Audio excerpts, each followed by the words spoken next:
you just write what should be, थोड़ा कम करो volume, what should be in India's approach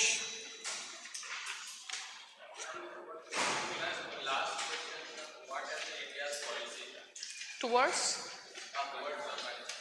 अच्छा, what has been India's policy towards Afghanistan? Okay, so first of all we will see independence since independence what has been our policy.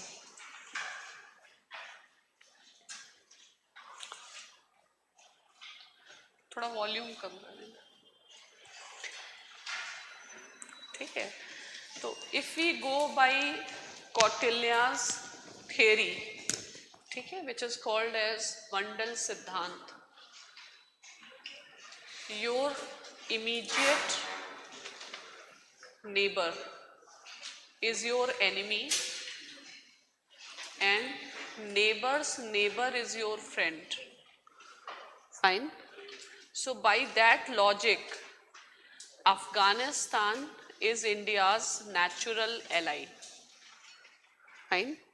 And for India, it is very important that India should have relations with any government in Afghanistan. ठीक है. तो from very beginning, first लिखो right, पहले तो concept लिखो, just write the concept, right. It is essential for India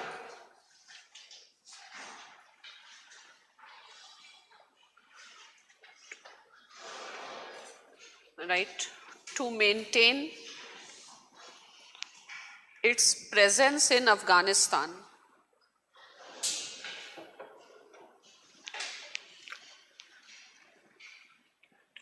ठीक है. अब लिखो what does it imply?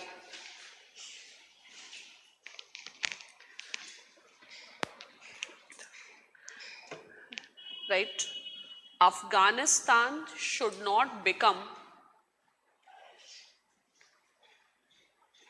a single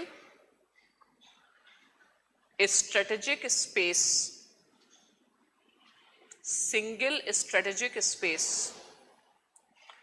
combining Pakistan. Single strategic space जैसे इंडिया, फिर ये पाकिस्तान, और अगर अफगानिस्तान पे कंप्लीट कंट्रोल पाकिस्तान का होगा तो ये हमारा इतना बड़ा स्ट्रेटेजिक स्पेस सिंगल स्पेस हो जाएगा.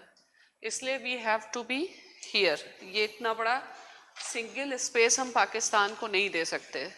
Means we can not give free hand to Pakistan to control the Afghan affairs. Fine, ये समझ में है. So it is a compulsion that India has to be present here. अब immediately after independence, ठीक है, एक evolution क्या है after independence.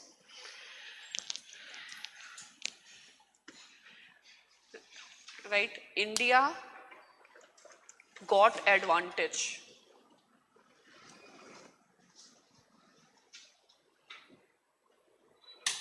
Right, why?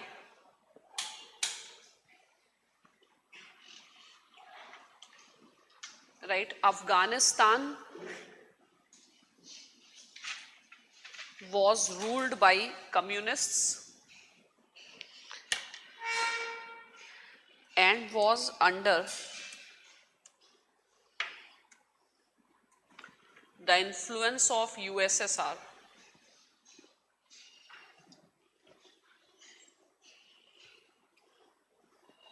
So we had good relations with government of Afghanistan. अब next लिखो since 1989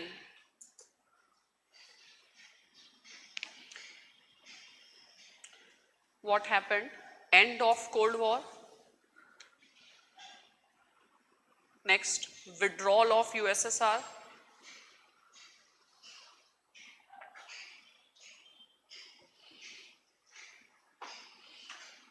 ठीक है. A withdrawal of USSR means the victory of pro-Pakistan faction.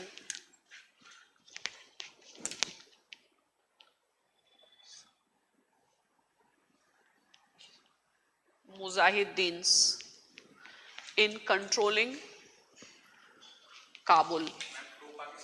Pro-Pakistani faction, Mujahideens in controlling Kabul.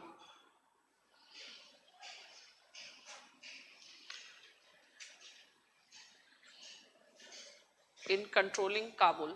अब Pakistan actually Afghanistan में चलता है proxy war या proxy politics, यानी कि कम्युनिस्ट गवर्नमेंट का fall in Afghanistan means defeat of India. ठीक है, India should have insured that this regime continue, and Mujahideens coming for power means victory of Pakistan, Pakistan's victory here. तो चाहे war हो चाहे elections हो, ठीक है, एक इंडिया का कैंडिडेट होता है, एक पाकिस्तान वाला कैंडिडेट होता है, तो हु विंस हु लूजेस. अगर Pakistan candidate wins then actually it is better, fine, because if Indian candidate wins then Pakistan will go for greater use of force. ठीक है, तो ये भी एक गवर्नमेंट ऑफ इंडिया का एक स्ट्रेटेजिक फेलियर है, that we have not been able to prevent the collapse of communist regime. And in एक पैटर्न है India dealing with Afghanistan, that almost every time the party that we support that loses. ठीक है, so this is like a loss for India. Have you understood this fall? अब next लिखो, next right. However India managed to re-establish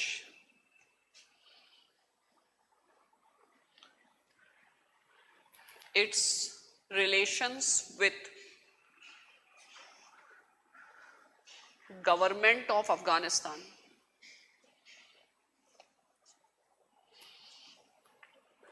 Led by Mujahideens.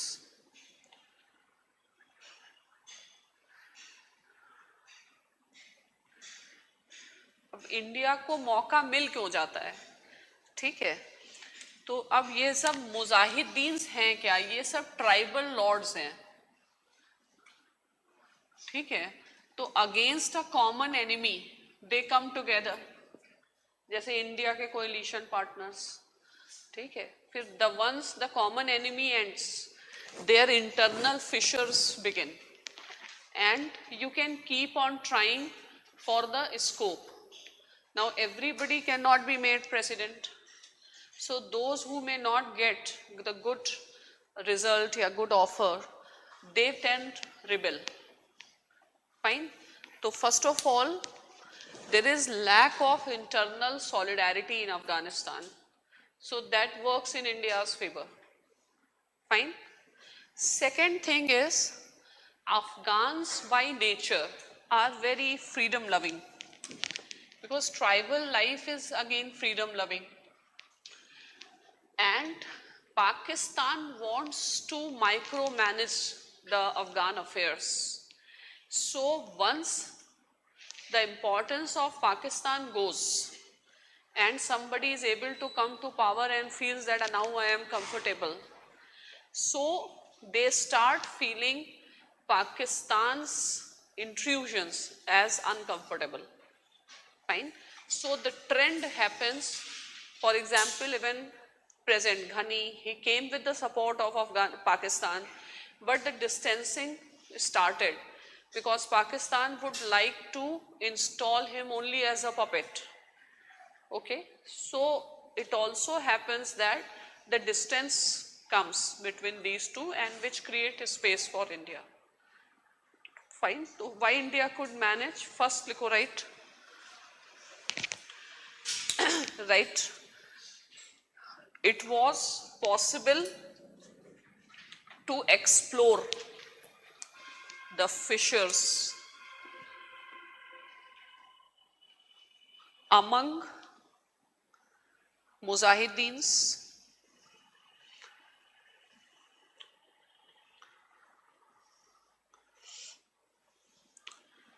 second point, it was possible to exploit the distance between, exploit the differences between Pakistan and Afghanistan.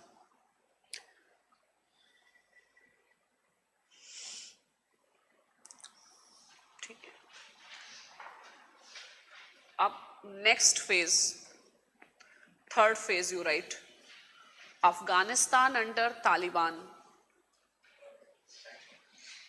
After cold war जैसे 93 92 के आसपास मुजाहिदीन आ गए, 99 के आसपास Taliban. Afghanistan under Taliban. अब who are तालिबान्स?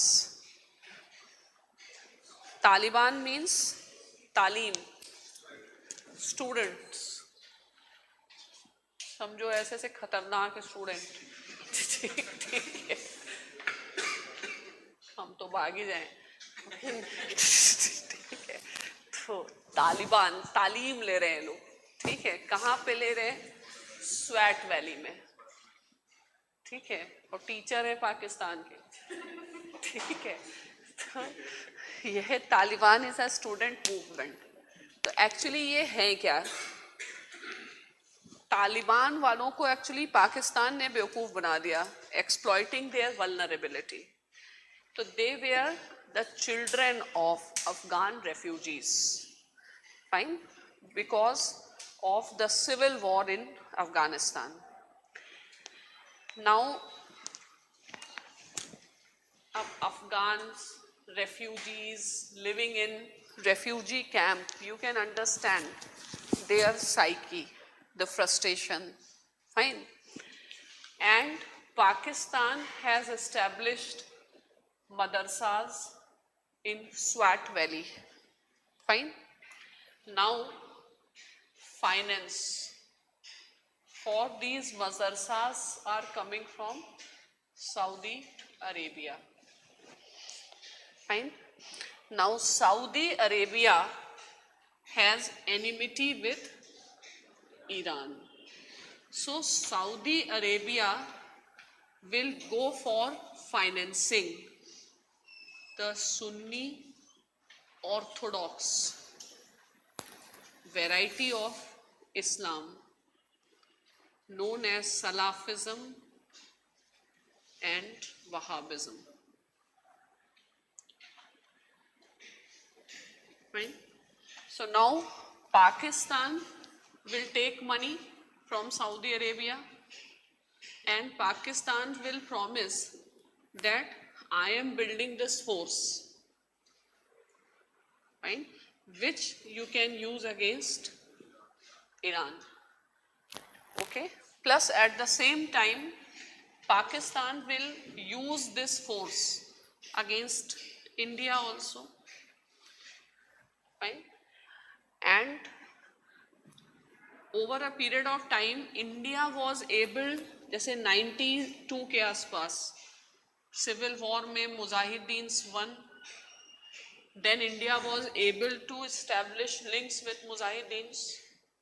तो ये जो गवर्नमेंट ऑफ मुजाहिदीन है वो प्रो इंडिया ज्यादा हो गई, क्योंकि after coming to power you need money. तो money, funds, aids, this is what India can do business, not Pakistan. तो पाकिस्तान का इंपॉर्टेंस खत्म हो जाता है, इंडिया का इंपॉर्टेंस स्टार्ट हो जाता है फिर, fine. So now Pakistan sense of insecurity, Pakistan wants to have strategic depth here. तो Pakistan started raising more orthodox, more fanatic force in the form of Taliban, fine. And with the help of Pakistan, Taliban was able to establish its control over Kabul. So when Taliban established its control over Kabul, Mujahiddeens, they had to be shifted towards northern Afghanistan. So this group came to be known as Northern Alliance. ठीक है, तो अफगानिस्तान में फिर दो groups हो गए. One is northern alliance, जो formerly मुजाहिदीन्स थे,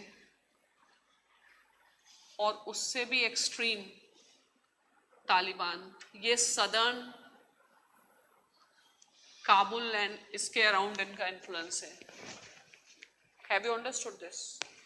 सो after what you have written, Taliban coming to power. ठीक है, अब देखो right, Taliban established control in southern Afghanistan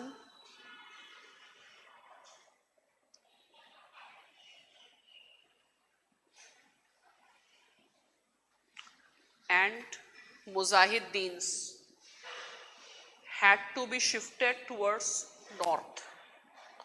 Northern Alliance.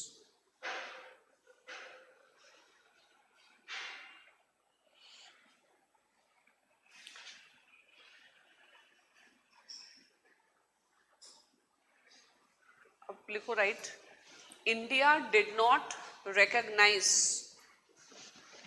the government led by Taliban.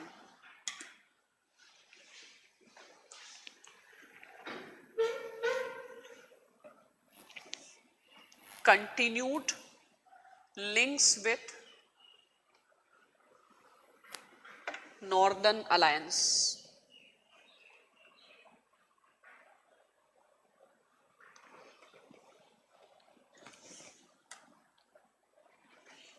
ठीक है, अब लिखो इसका analysis. Right, it proved to be a fatal mistake for India.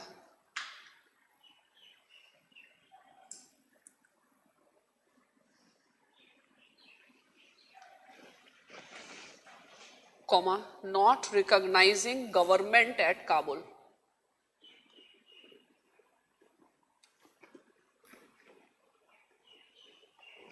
आप लिखो what cost India paid.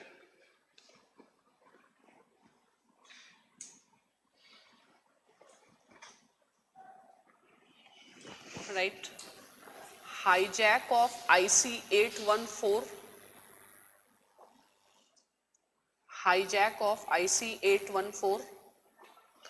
and release of Masood Azhar. आज तक हम लोग परेशान. Release of Masood Azhar.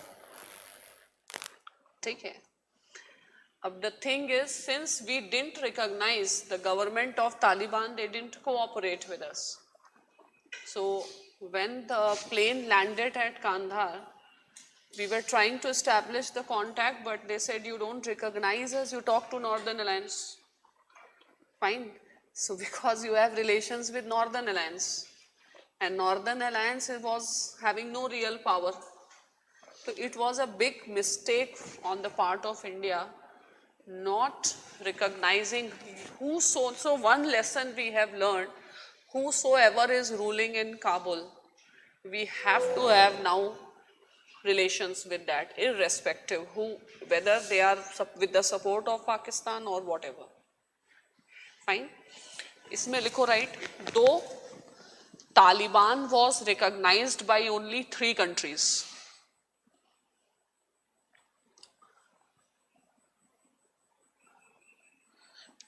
Pakistan, UAE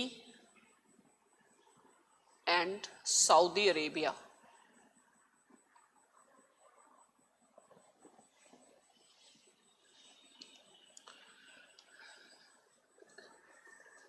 ठीक है,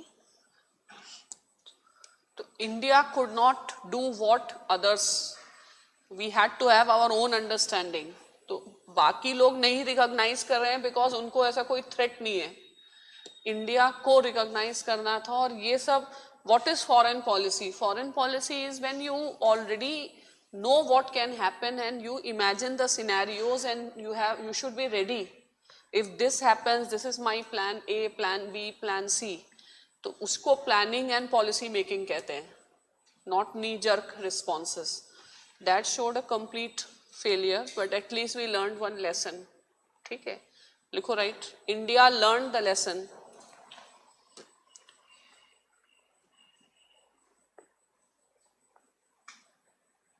that India has to remain in touch with whosoever is ruling Kabul.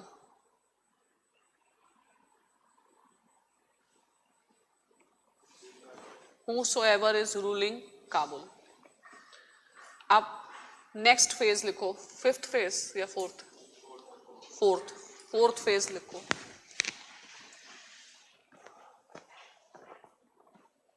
Fourth phase लिखो, right, US war on Afghanistan,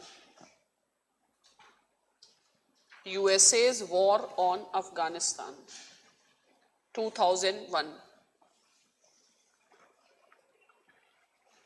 ठीक है, अब लिखो USA could defeat Taliban within 3 months।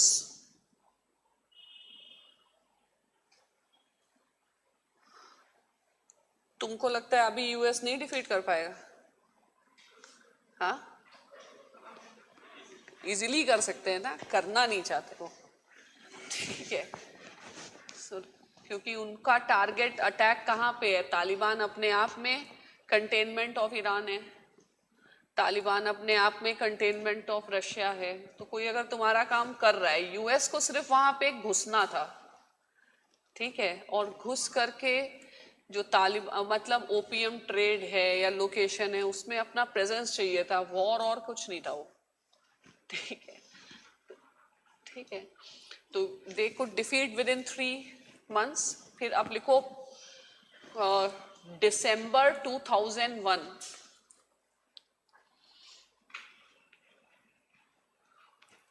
Bon, BONN, Bonn, Germany, BONN, Bonn, Germany, Bonn process. अब लिखो right, conference on reconstruction and development of Afghanistan, conference on reconstruction and development of Afghanistan. तब India ने एक lesson ले लिया लेकिन आधा ही लिया। इन्होंने आप किसे नहीं छोड़ेंगे, अब किसे हम तो रहेंगे वहां पे। ठीक है, लेकिन पूरा रहना था, आधा नहीं रहना था।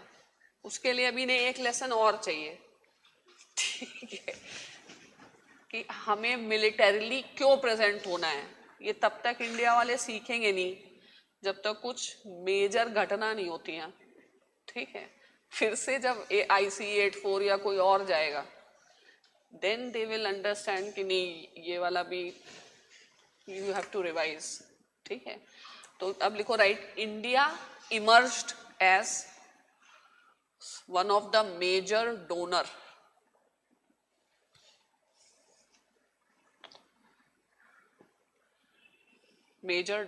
right? So far India has made या contributed $3 billion as a part of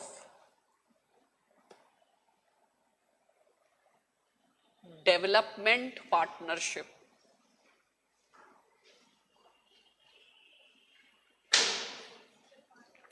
development partnership with Afghanistan. ठीक है,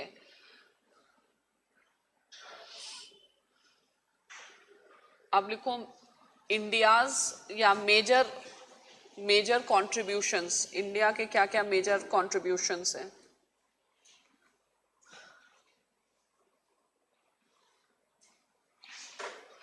most strategic initiative is Zaranj Delaram highway.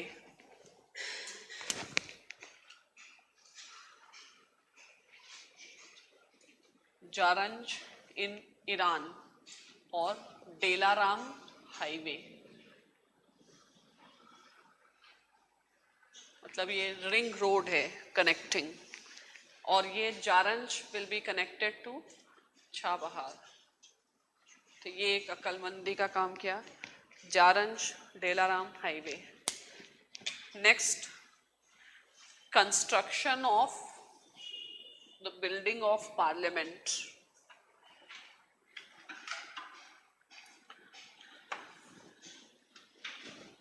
Next, Salma Dam, which is now known as Friendship Dam. Next, electricity transmission line. Electricity transmission line.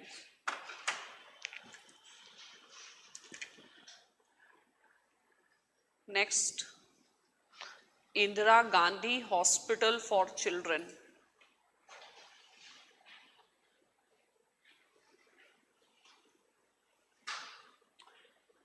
Next, supply of wheat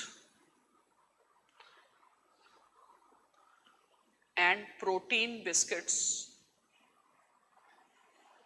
India has that midday meal, वहाँ पे protein biscuits for Afghan children. Wheat and protein biscuits. समझो यहाँ काला हांडी और बोलन गिर तक नहीं पहुंचे, ठीक है, लेकिन पहुंचा दिए ना biscuit. Fine. So next, Indian NGOs have been working for development and capacity building.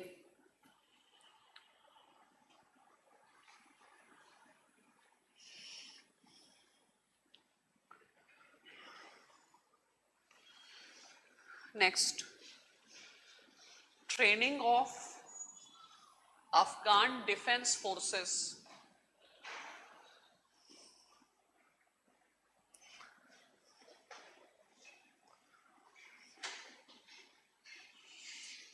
In India, वहाँ जाके नहीं किया क्योंकि पाकिस्तान ने वो बैन कर रखा था कि वहाँ नहीं जाएंगे. कोई भी इंडिया का कोई भी किसी भी तरीके का मिलिट्री फुटप्रिंट नहीं होना चाहिए, ट्रेनिंग के लिए भी नहीं जाना है. तो यहीं पे ट्रेनिंग दे करके. So these are few actions that India did. एक और लिखो, right, organising business and investment summit.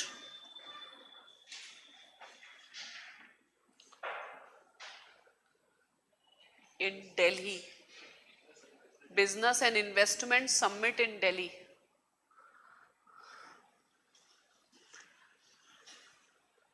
Next, investment in Haji Gak.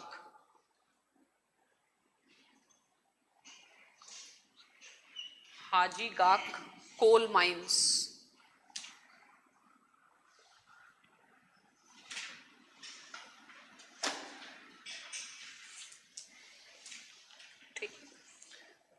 Coal mines. अब लिखो एनालिसिस.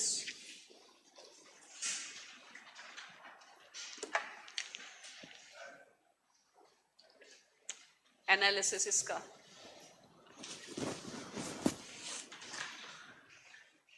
एनालिसिस, इसमें फर्स्ट लिखो achievement.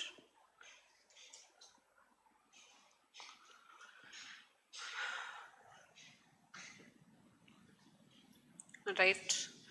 India has developed a positive image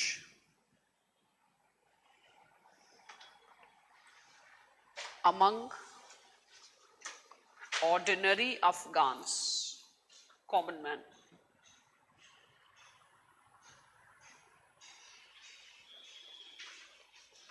ठीक है, अब सेकेंड पॉइंट लिखो, limitation.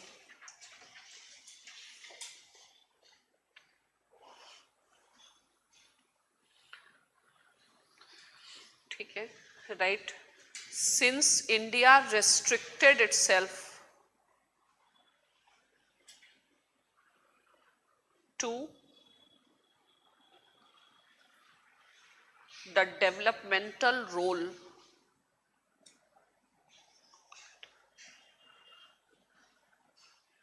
comma, it is not recognized as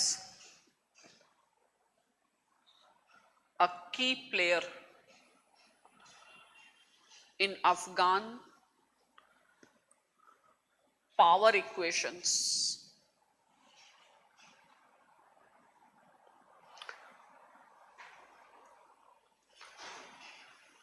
ठीक है, right. Next, major powers ignored India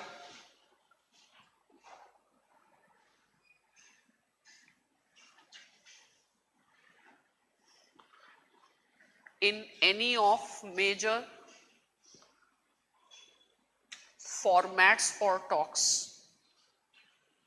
Format for talks, whether quadrilateral process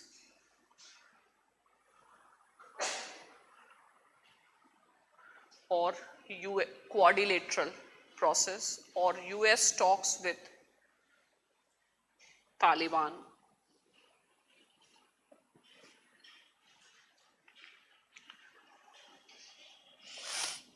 ठीक है, अब नेक्स्ट लिखो, right. 2010 London conference.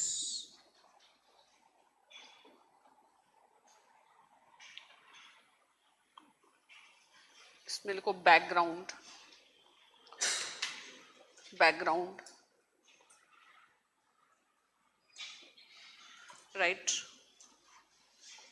Obama made electoral promise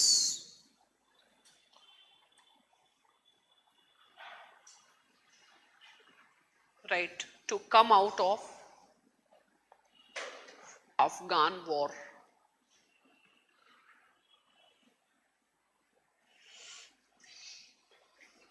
ठीक है, अब नेक्स्ट लिखो, राइट. फिर ये कॉन्फ्रेंसेस होती रहती हैं इनके रिकंस्ट्रक्शन डेवलपमेंट के लिए, right. At London conference USA accepted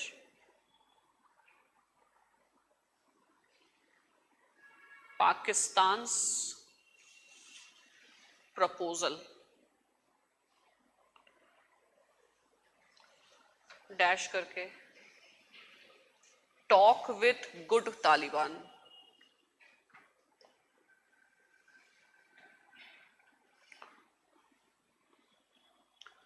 ठीक, लिखो, right. What does it imply?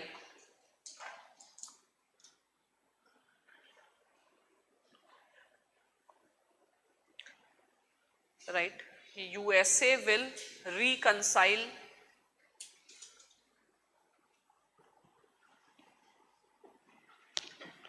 with good Taliban.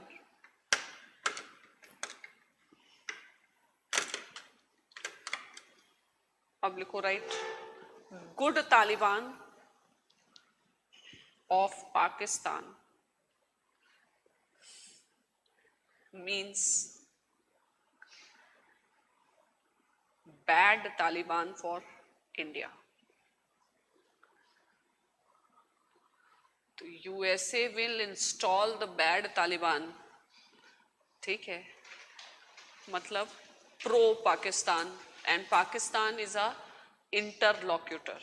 ठीक है, अब लिखो, what were India's responses?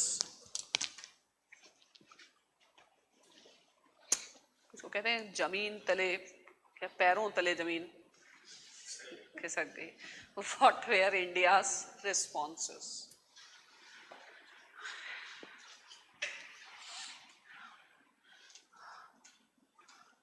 First point, India has been postponing POSTPONING, postponing a strategic partnership with Afghanistan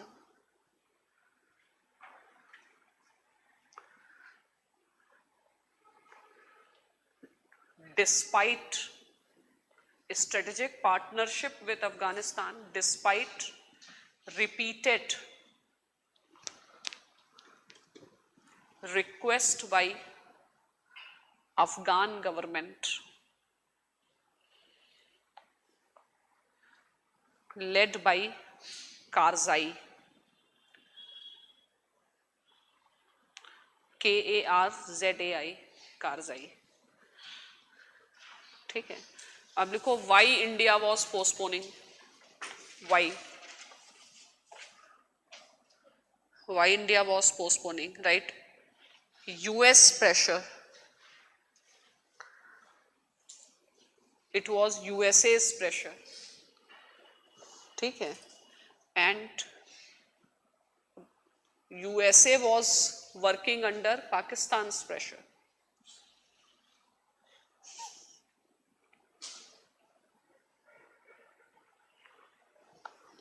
तो अभी जब क्या हो गया, अब अफगानिस्तान है, अफगानिस्तान में एक अफगान गवर्नमेंट है लेड बाय कारजाई, ठीक है, और एक ये तालिबान है जिसको हटाया गया है. ये अपने आप को अभी भी लेजिटिमेट गवर्नमेंट समझते हैं, ठीक है, और ये इनको रिकॉग्नाइज नहीं करते. इनके हिसाब से ये यूएस इंस्टॉल्ड है. अब इनका जो फिलहाल पॉलिटिकल असाइलम और ऑफिस है वो है दोहा में, ठीक है. तो अब यहाँ पे अभी फिर सिविल वॉर है. तो अब अगर यूएस, पहले यूएस ने इनको लेके आया यहाँ पे, फाइन, अब यूएस इनसे बातें कर रहा है और इनको उल्टा बाईपास भी कर रहा है. क्योंकि ये लोग बात क्यों कर रहे हैं, क्योंकि they don't recognize them because you are not a government, according to them they are the government, fine. So it is like Afghan government will be no one, they will be left out, so they will obviously, और ये जो तालिबान है ये तो पाकिस्तान है basically. अब Pakistan will never let peace in Afghanistan, ठीक है, और हर जो प्रेसिडेंट है अफगानिस्तान का उसका सबसे बड़ा इंपॉर्टेंट क्या है, टू चेक टेररिज्म. और पाकिस्तान का ऑब्जेक्टिव क्या है, to keep on conducting terror attacks. तो इनका डिफरेंस होना ही होना है, ठीक है. और उसके बाद यूएस विल गो फॉर, इन्हीं को हटाया यूएस ने, फिर US is talking and almost US is diluting the terms and conditions of जो भी इनका पहले था कि you will accept the new constitution, that is also going on, ठीक है. तो this government will become insecure, इसलिए अफगान वाले लोग use to come to India.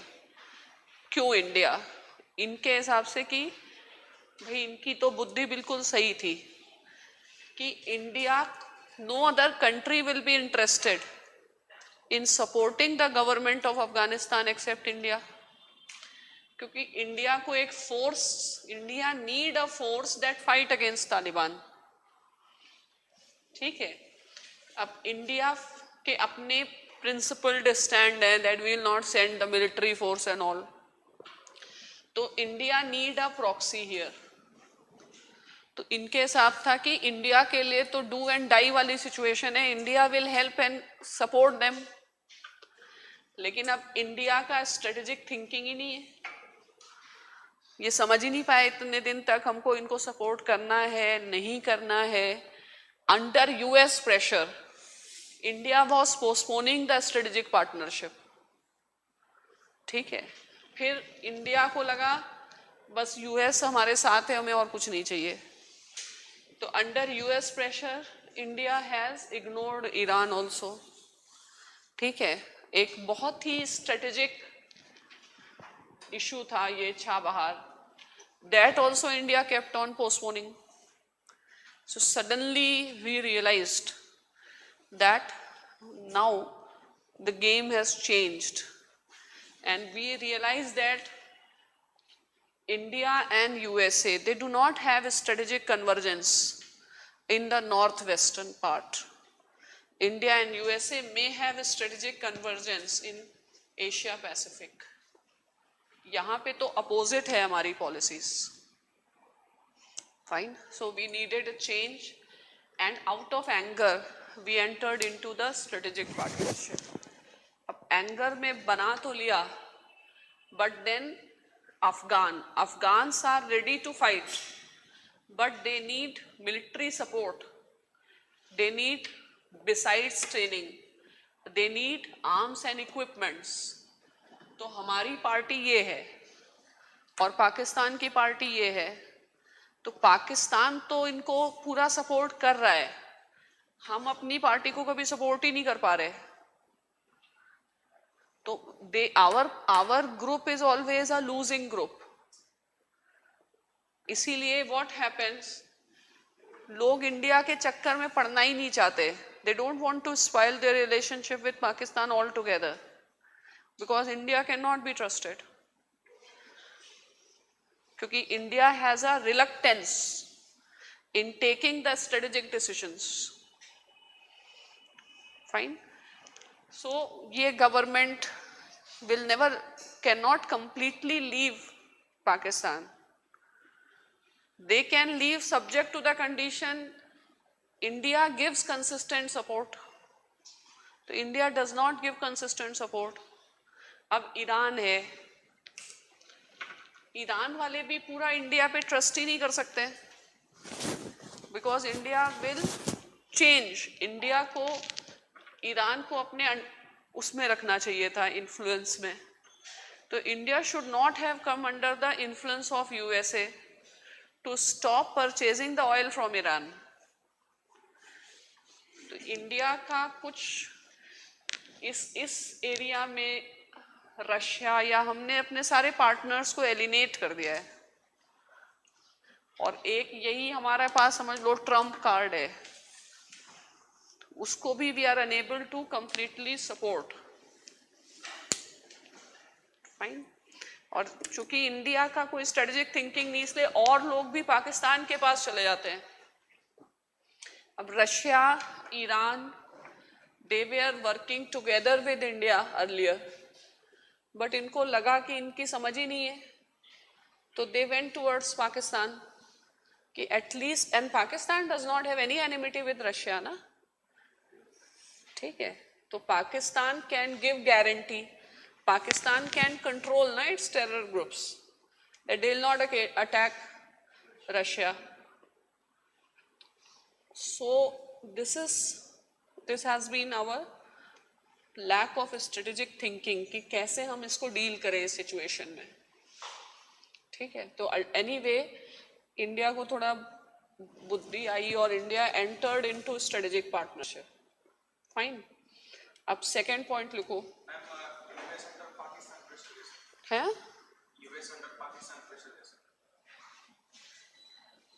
अब पाकिस्तान अफगानिस्तान में जाने के लिए यूएस फोर्सेस रहेंगी कहाँ? ईरान से तो झगड़ा है, एक्सेस कहाँ से है? पाकिस्तान से, या फिर सेंट्रल एशियन स्टेट्स में है। ठीक है, और इधर चाइना से तो एक्सेसिबिलिटी भी नहीं है, तो पाकिस्तान की एक्सेसिबिलिटी है ना, तो यूएस की फोर्सेस को रखना है, तो Pakistan will extract a price. Maximum क्या होगा? Pakistan knows US can not completely ignore Pakistan because of its location, तो Pakistan knows how to extract the price. Pakistan के पास एक दूसरा सपोर्टर भी तो है, चाइना।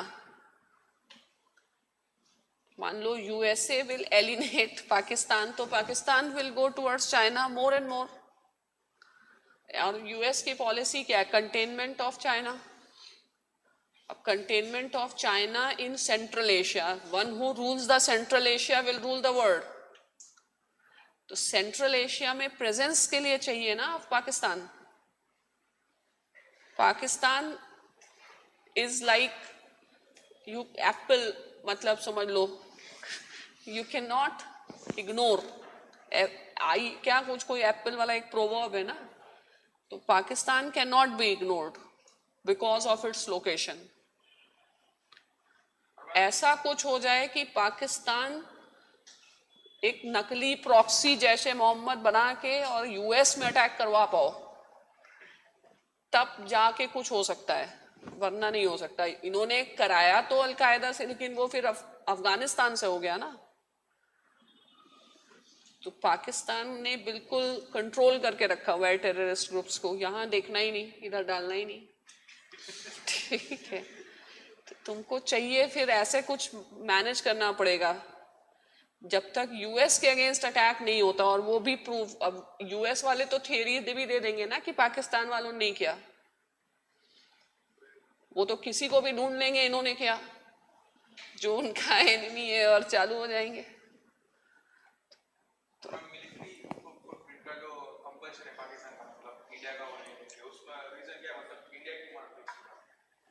इंडिया क्यों मानता है? क्योंकि इंडिया को समझ की कमी। इंडिया वाले पोस्टपोन करने का एटीट्यूड है, देख लेंगे, कर लेंगे, हो जाएगा, कोई और कर दे, ये एटीट्यूड है, हमारा खर्चा नहीं हो। तुम्हारा लोगों का क्या एटीट्यूड होता है कि भाई कोई जा रहा है पड़ोसी, उसी की गाड़ी में बैठ जाओ, भैया हमें भी छोड़ देना। अपना खर्चा करना नहीं होता ना, तो वो एटीट्यूड है, कर लेंगे, हो जाएगा। ठीक है, तो वो ऐसे ही होता है फिर। This is our mental makeup, all of us are like that only. That's why India never ruled. India has been a loser only. तो जो फाइट करता है who wins, तो इनको लगा कि हमारा काम चल रहा है, अमेरिका देख लेगा, हम इधर आराम से डोमेस्टिक इलेक्शन निपटा लेते हैं। तो इधर होता नहीं ऐसा। चलो अभी आगे,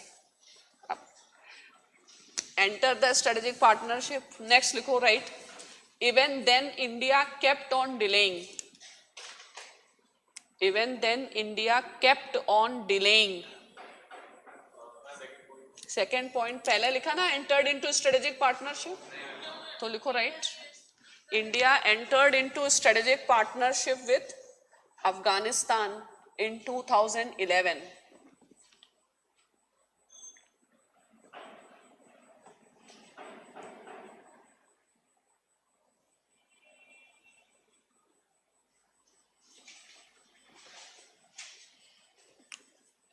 First country with which Afghanistan has a strategic partnership. First country with which Afghanistan has a strategic partnership.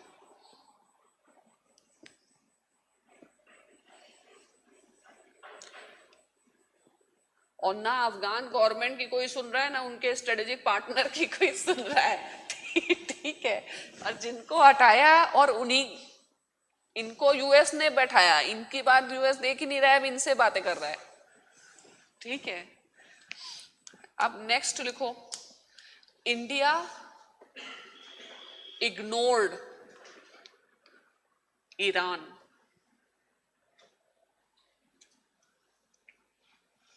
ठीक है, नेक्स्ट, इंडिया डिलेड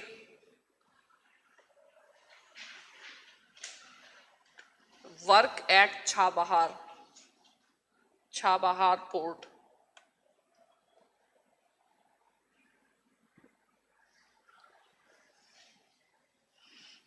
ठीक है, अब नेक्स्ट, हाँ लिखो, right, after 2010 India tried to revive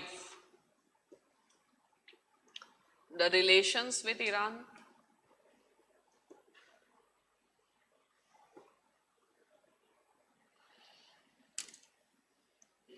tried to revive relations with Iran.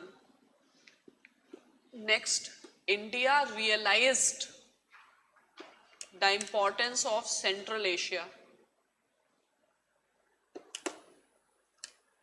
यहाँ से भागेंगे तो अब यहाँ तो कम से कम पहुंच जाओ. Importance of Central Asia. Full stop, right? In 2012, India launched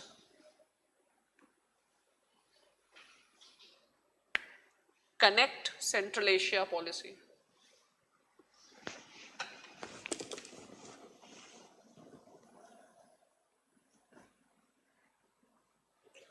Next, India has been ignoring SCO. SCO, Shanghai Cooperation Organization. India हमेशा करता है, पहले लोग बुलाते तब ये जाते नहीं. ठीक है, फिर ये पीछे पड़ते हैं कि हमें ले लो, हमें ले लो. ठीक है, तो India started. Up till now, India was ignoring SCO. Now India realized the importance of SCO. Fine.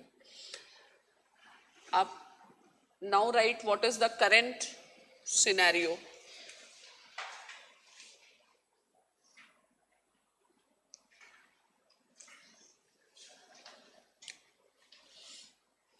Point number 1.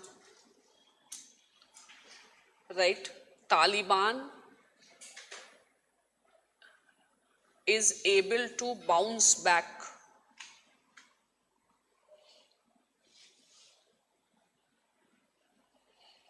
अब लिखो why. Point number 1.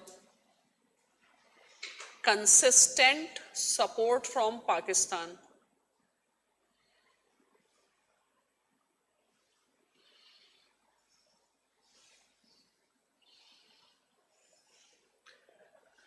ठीक है, अब सेकेंड पॉइंट. राइट, तालिबान या right equations in the game has changed. Equations in the game has changed.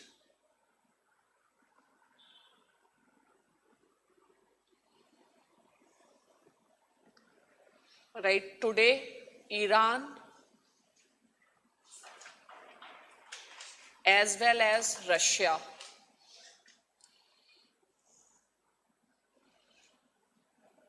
is in support of Taliban.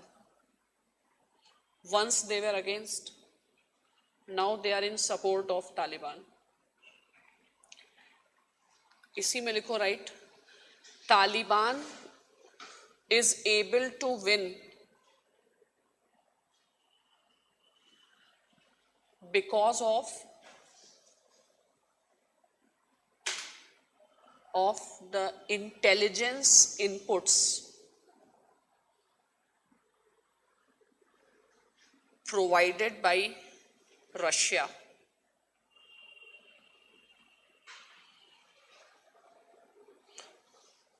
Provided by Russia. Full stop लिखो right.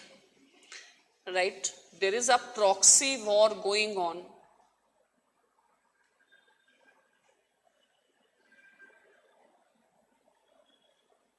between Russia and USA in Taliban. Russia and USA in Afghanistan.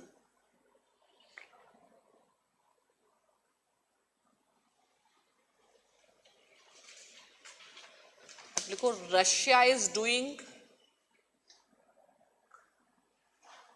what US is doing in Syria.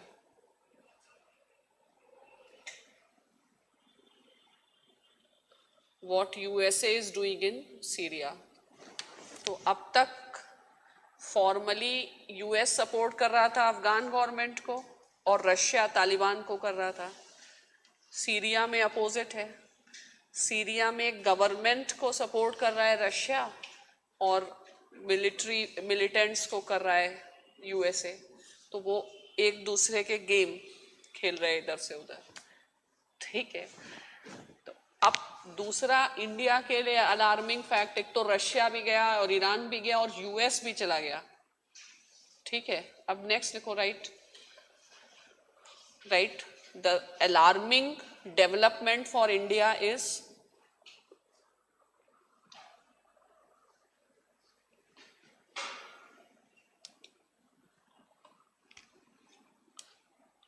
that Pakistan,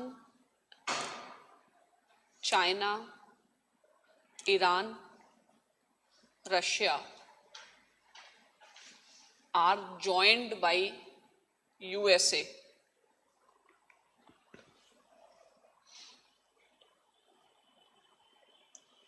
in a bid to talk with Taliban. In a bid, B-I-D, bid to talk with Taliban. Bid to talk with Taliban. Right, next paragraph. Right, India is appearing isolated.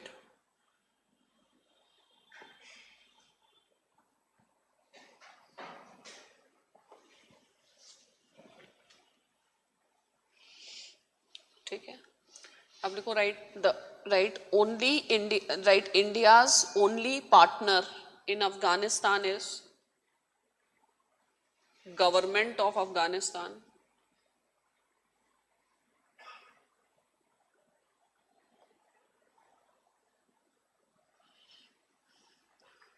which may continue only for a short time.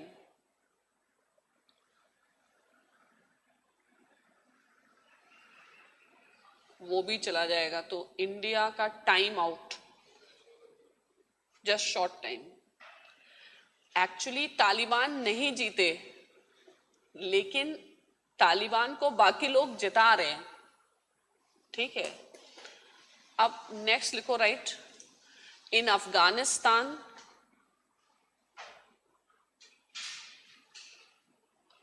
another force has emerged.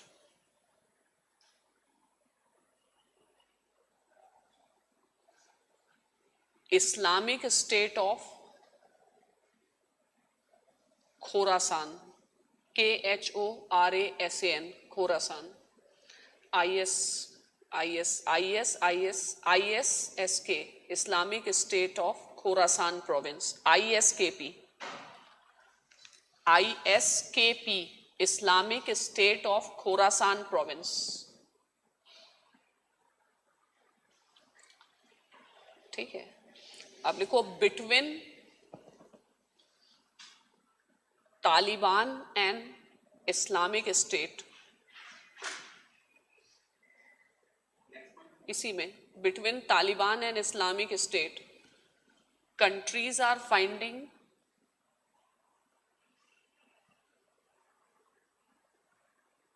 Taliban as a lesser evil, Taliban as a lesser evil, evil दो में से ये ज्यादा कम है, ठीक है, lesser evil. Next लिखो, right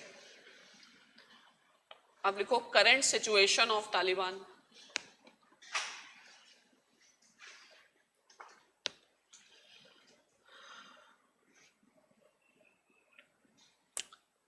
Point number 1, it is internally divided now.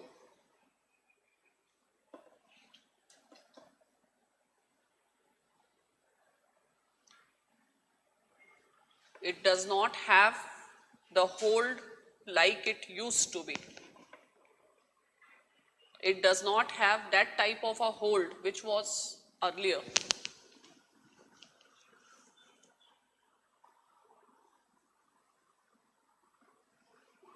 Hold, right? Hence, Taliban is also in the mood of reconciliation.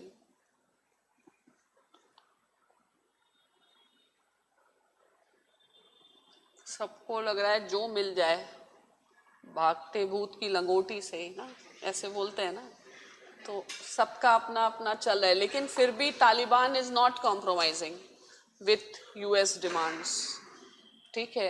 And US policies suddenly has gone all together opposite, instead of supporting this, fine. तो सबसे बड़ा जो spoiler है इसमें वो US है।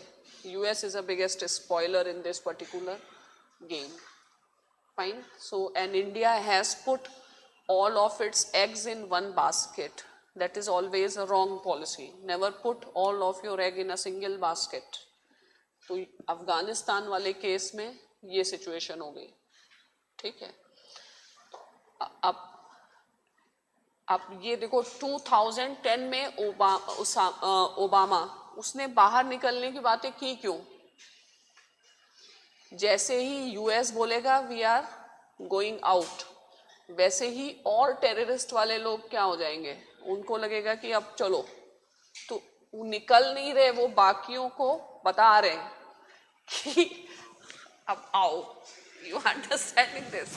Plus 2010 में इनको क्या करना है, इनको सीरिया वाली क्राइसिस मैनेज करनी है। 2010 is a year when Arab spring will start, ठीक है। तो अरब स्प्रिंग बेसिकली मिडिल ईस्ट, तो यूएस का कहीं निकलना नहीं था इन्हें, ठीक है।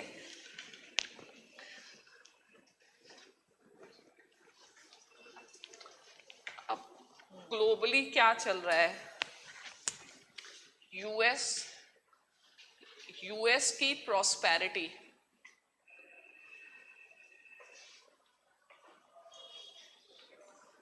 डिपेंड्स अपॉन यूएस की हेजेमनी पे, ठीक है।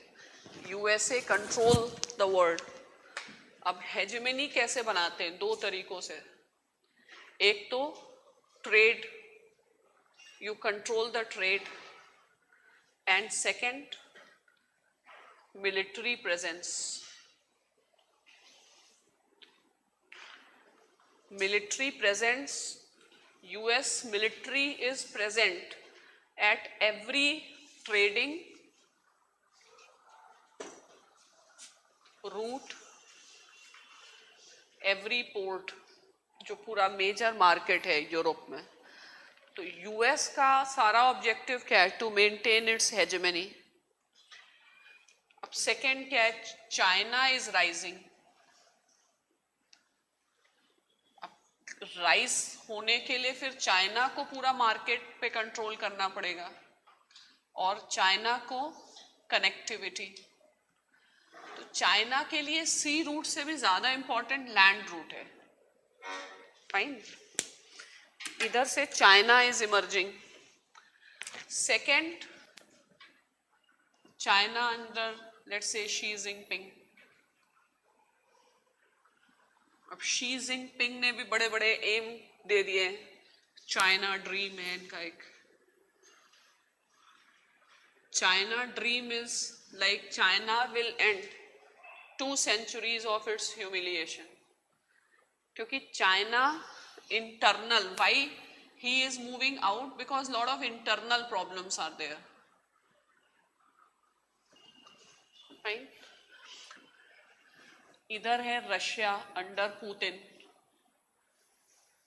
तो Russia is also asserting itself. Then European Union,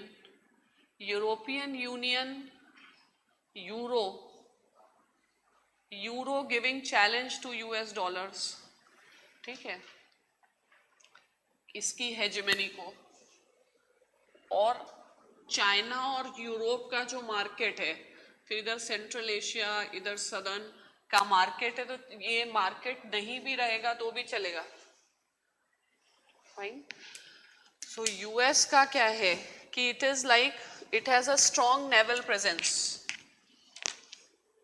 फिर चाइना को कंटेन करने के लिए इंडिया को तो मैनेज किया ही है, यहाँ पर जापान है, सिंगापुर है, और यहाँ पे तो उनके अपने सारे फोर्सेस हैं ही, ठीक है। बाकी इंडिया यहाँ से लेकर के पूरा अरेबियन सी एंड वेस्टर्न तक मैनेज करेगा, दे हैव डेप्यूटेड। अब मेन है यहाँ पर रोकना है, ये जो लैंड रूट है इन सेंट्रल एशिया, ठीक है। प्लस पुतिन और ये लोग जो कूद रहे हैं इनको भी कंट्रोल करना है, ठीक है। तो अब ये जो मिडिल ईस्ट है, any problem in the middle east, any earthquake here, the waves will go to EU, ये तो मैनेज हो जाएंगे, ठीक है। इनको मैनेज कर ही दिया इन्होंने, क्राइसिस इन सीरिया, यहाँ सीरिया से डिस्टेबलाइजेशन, ब्रेक्सिट, फाइन, ये चलेगा। फिर यहीं से रशिया का जो सदर्न पार्ट है, चेचनिया एंड ऑल, अब यहाँ पे मान लो ISIS है, तो ISIS plus al Nusra and other groups, so lot of Chechen refugees and Chechen people from Chechnya, they are coming and joining this force. So still it is not clear, is USA fighting against ISIS or they are fighting against whom? Because Russia is also fighting against ISIS, and US and Russia are enemies same, but they are on opposite side. कौन किसको मार रहा है, कहाँ से वो plane घुस के जा रहा है, पता नहीं चल रहा है, ठीक है। इनका भी प्लेन जा रहा है इनको मारने के लिए, इनका पता नहीं कहाँ जा रहा है, ठीक है, और बड़े क्लोज शेव, फाइन। तो अब ये जो है ISIS plus instability here will create instability in central Asia. अब सेंट्रल एशिया में अभी कौन सा इस्लाम है? सेंट्रल एशिया में सूफिज्म वाला इम्पैक्ट है, तो ISIS वाले लोग वो अपना सिस्टम इम्पोज करने की कोशिश करेंगे यहाँ पे। जितना ये सिस्टम इम्पोज होगा उतना ही चाइना के जिंगजियांग रीजन में प्रॉब्लम होगी। अब चाइना मैनेज करने की कोशिश करेगा through Pakistan, but Pakistan does not control every terrorist group. तो US को क्या करना था 2010 में? US को फोकस यहाँ करना है, क्योंकि US हेजेमनी का चैलेंज यहाँ से कुछ नहीं हो रहा। US has to manage Russia, EU, China. So US has to focus in the Middle East now. Fine. And US will leave this situation unstable. Fine. So it was actually Obama was more dangerous person. Obama was telling that this is my date 2014, you can come. Till that, rest, recover, fine, and then you come. So you have to deconstruct the messages which they are giving. Fine. Plus even Middle East. Middle East में Iran has been a rising power. Iran has been a rising power since USA has ended Saddam Hussein.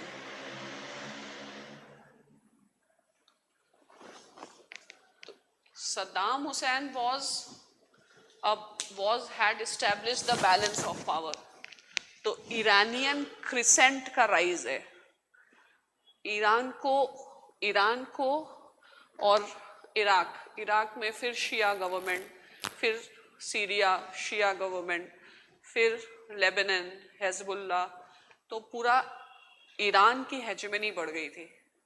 तो Iran की भी hegemony को फिर counter करने के लिए you need ISIS।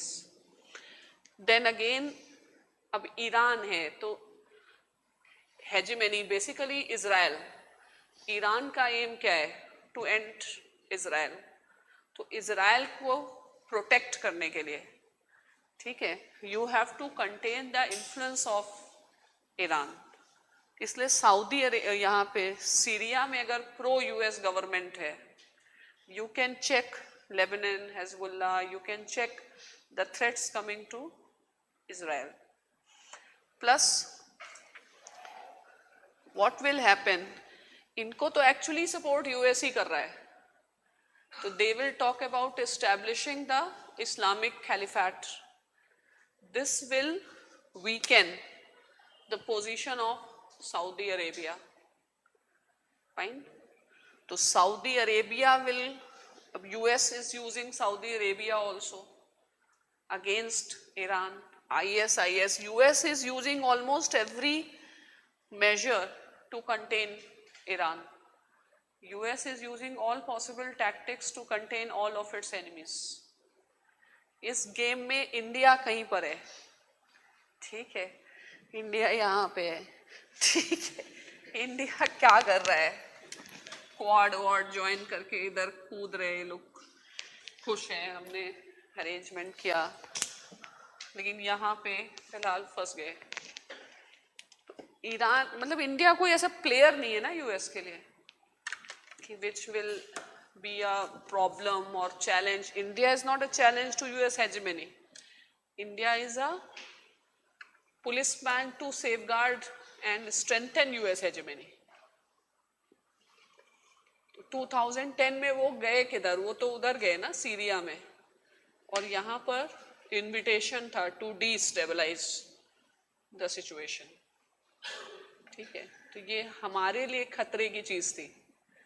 Fine. Then Trump policy created huge uncertainty. Fine. And India again thought that Trump policy is favoring. तो Trump policy is favoring क्यों? मैसेज क्यों दिया ट्रम्प ने कि we recognize India's role and all. So basically again, so that India comes under impression that US is a better partner here. So India making any re-engagement with Iran, India will weigh the options. India will find that Iran is a weaker power, US is a better power. तो India की जो अपनी policies थी उनमें confusion करने के लिए ये सब कर दिया इन्होंने. साउथ एशिया में India is this that and all. They are doing to fulfil their own interest. तो अभी इंडिया इज आइसोलेटेड. इंडिया का केवल पार्टनर है सितंबर में. I think there will be elections. Till that time you have just months to count. And last option, suppose pro completely Taliban comes to power or any pro Pakistan government comes to power, again you are back to zero. You have to rebuild. Either that history will be repeated and will keep on happening. So now what India has started right now, the debate is going on. Should India also open a formal channel of dialogue with Taliban? So now you have to see, but whether talking to Taliban, will it really help? The thing is, it's not that we have not been talking, we are having the back channel talks, or you need some out of box thinking to manage the situation. तो अब लिखो, right, what is the current policy dilemma in India? Policy dilemma in India.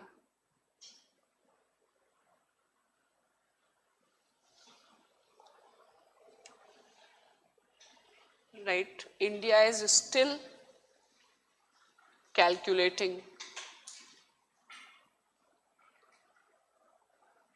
whether to talk with Taliban or not formally.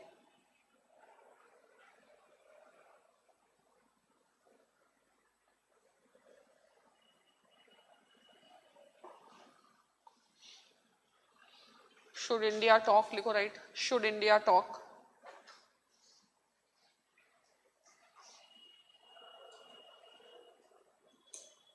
What will be your answer?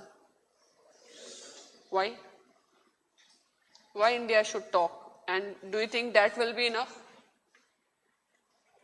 And if you will talk now, पहले तो तुम plan बना लो, तुम ये सोच लो कि अब हमें अफगान गवर्नमेंट से कुछ नहीं लेना देना. And then the people in Afghanistan, they are against Taliban. तो पहले वो भी सोच लो. ठीक है, ये अब उनसे कोई लेना देना नहीं, मतलब what ever strategy, if you want maintain a back channel talks, not any formal engagement with Taliban. In case Taliban comes to power, you establish the contacts, fine, or you can decide, and what will happen, you can isolate the government of Afghanistan altogether, या तो decide करो. And are you completely sure that Taliban will work in India's interest, considering the dependency of Taliban on Pakistan?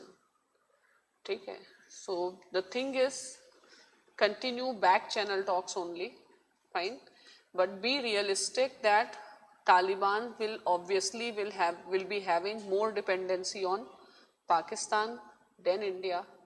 So right now the best bet is engagement with Iran, engagement with countries of Central Asia.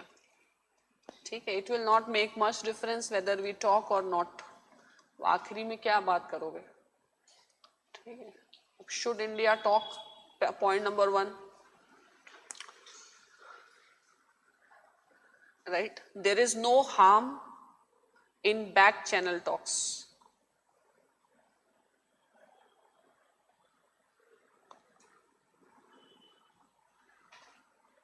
Next point.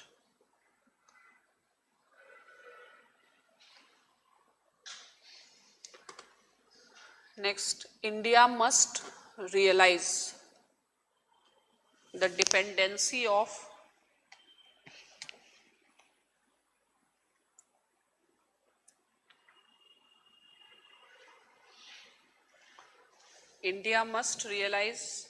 Shivam, the dependency of Taliban over Pakistan. इसका password क्या है? Taliban over Pakistan. Next point, right? India should strengthen its relations with Iran. Its relations with Iran. Next, India should give credibility to its commitment to Central Asia.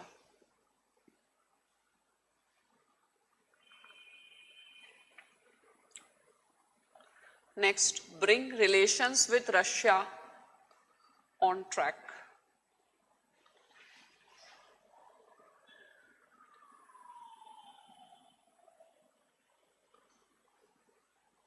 Explore the possibility of cooperation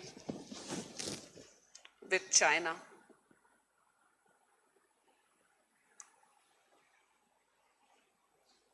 Cooperation with China.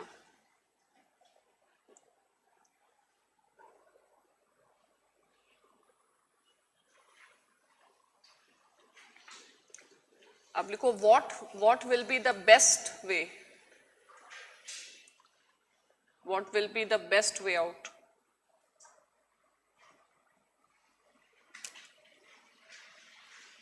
Right, if India can overcome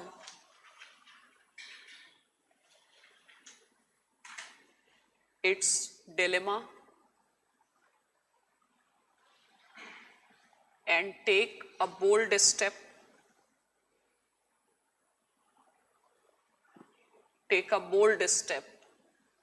of either first send its military footprints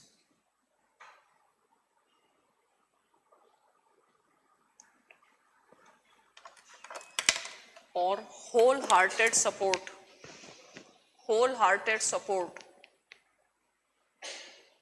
to Afghan defense forces ये best रहेगा, क्योंकि पाकिस्तान से directly तुम लड़ाई नहीं कर सकते हो न्यूक्लियर वेपन्स में। तो इतने जो कन्वेंशनल फोर्सेस हैं उनको तुम अपनी तरफ से, अफगान वाले लोग जो तालिबान से फाइट कर रहे हैं उनको कंप्लीट सपोर्ट करना चाहिए, फिर फुल फ्लेजेड फोर्सेस हैं। वो जाने दो एंटी, अगर हम नहीं भेज रहे तो भी वो हमारे एंटी हैं, because they are acting which is detrimental to India's interest. Anti होने का और कोई सर्टिफिकेट बाकी नहीं रह गया अब। जो यूएस ने किया अब उसमें कौन एंटी नहीं है, वो तो एंटी है ही है हमारे, ठीक है। और यूएस की हमें किसी कहीं कोई मदद वदद नहीं चाहिए, खुद की मदद ही करनी पड़ेगी। This is the time.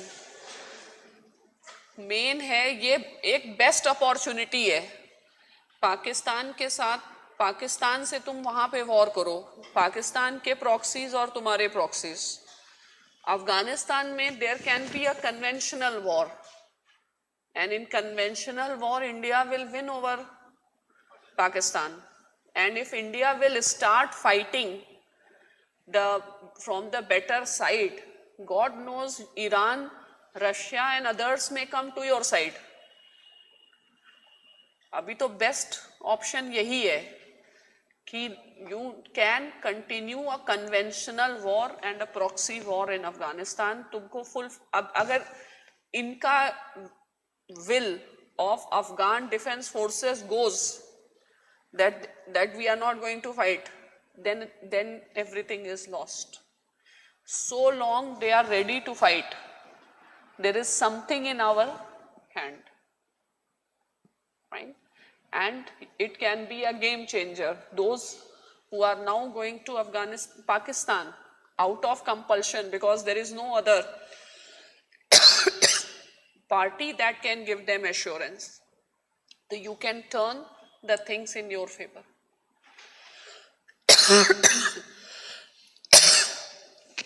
Fine. अब पता नहीं इससे ये ऊपर आ पाएंगे कि नहीं आ पाएंगे, या क्या मतलब टॉक और नॉट टॉक, वही वाला गेम खेलते रहेंगे, ठीक है।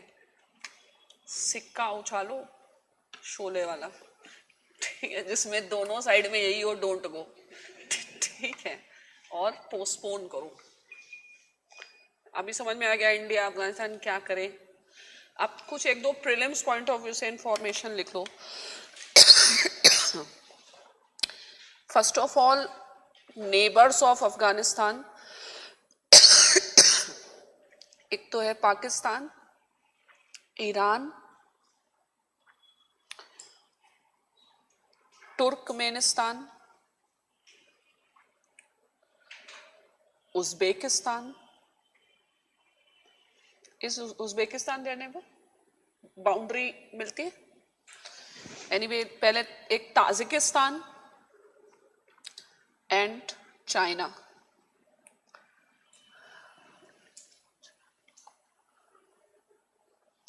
हाँ, Uzbekistan, Turkmenistan, Tajikistan, 3 central Asian states की बाउंड्री मिलती है, और ईरान, ठीक है।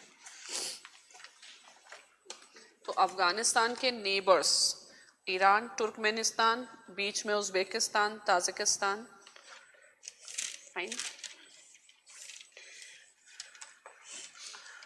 अब just for information you can write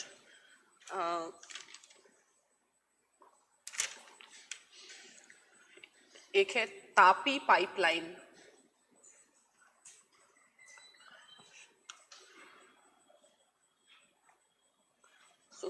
Turkmenistan, Afghanistan, Pakistan, India pipeline.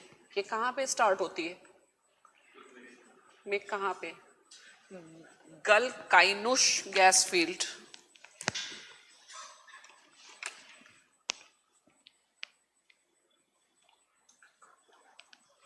Afghanistan के नेबर्स आ सकता है पहले।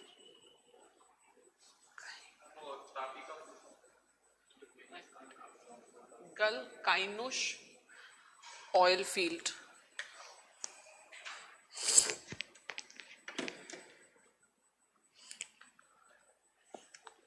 गल काइनुश oil field, gas field from Turkmenistan.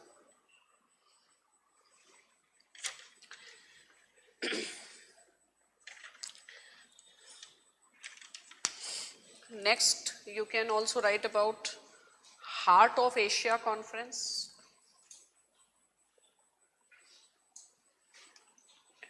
It was started in 2011.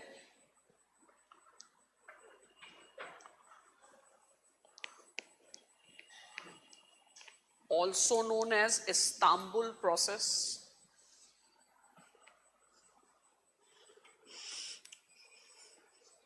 Istanbul process Turkey ने स्टार्ट किया था. इस्तांबुल प्रोसेस कॉन्फ्रेंस होता है ये 1 साल 2 साल में जो भी है. Heart of Asia conference, Istanbul conference. इसमें 14 कंट्रीज हैं. US is not a member.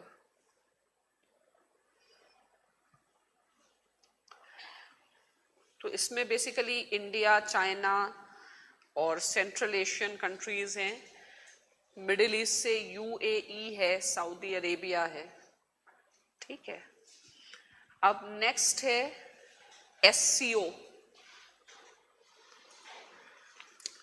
SCO Shanghai Cooperation Organisation. Shanghai Cooperation Organisation. इससे रिलेटेड फैक्ट्स क्या क्या हैं. First, formed in 1996. That time used to be known as Shanghai Five. Shanghai Five.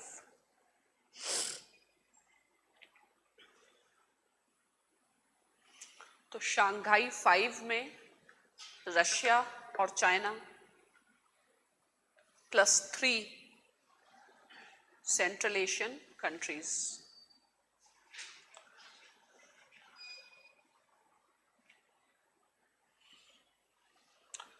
Next, 2001, Uzbekistan joined.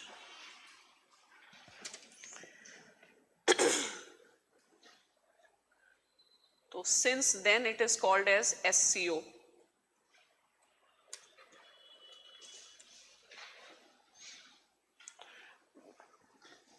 Right, headquarters of SCO is in Beijing.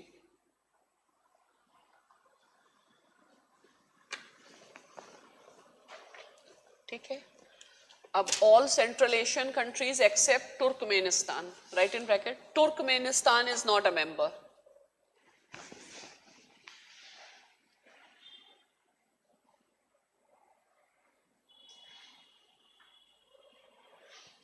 अब Turkmenistan जो है officially neutral है. देखो right, officially neutral country in central Asia.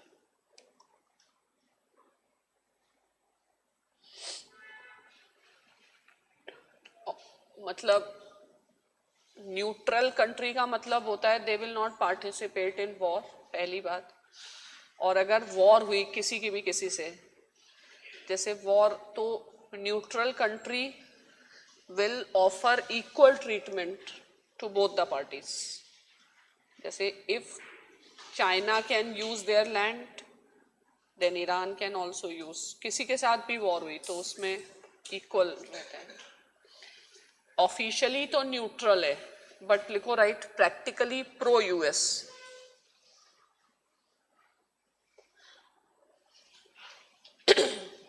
Pro US country है वो. इसीलिए Tapi pipeline ये किसने बनाया? यूएस वालों ने. ऑल्टरनेटिव किसका है? आईपीआई, कि India should not go with Iran Pakistan pipeline. Next, in 2005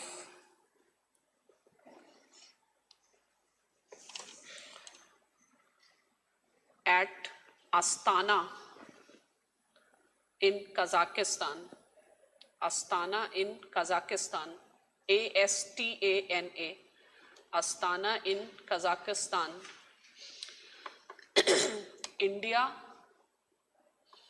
expressed its intention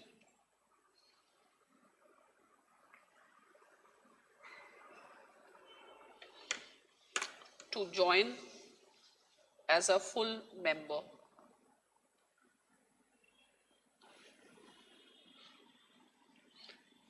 India's candidature was accepted in 2015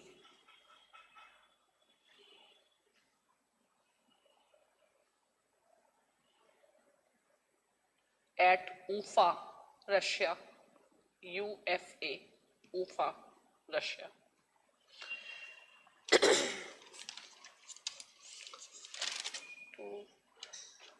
Or India has joined as a full-fledged member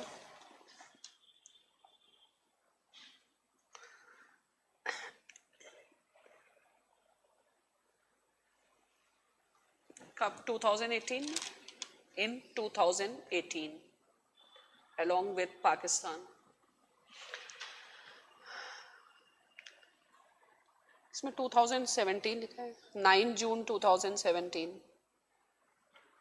formally वो हुआ होगा एंट्री वॉज इन 9th जून 2017. इसमें observer states member states तो पता है Turkmenistan को छोड़ करके सेंट्रल एशियन रशिया और China India Pakistan. Observer countries Afghanistan Belarus Iran and Mongolia. Afghanistan, Belarus, Iran and Mongolia.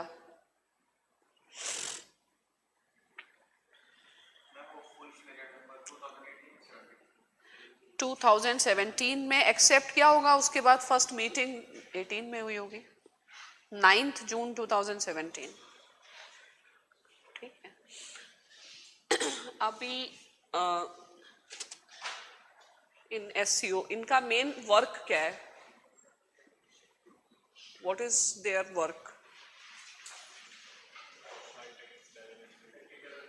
हाँ मेन है to fight against extremism terrorism and radicalism.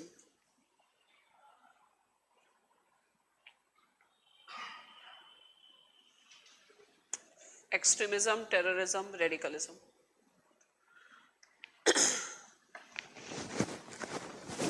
ठीक है. इसके अलावा फिर वही सब है connectivity connectivity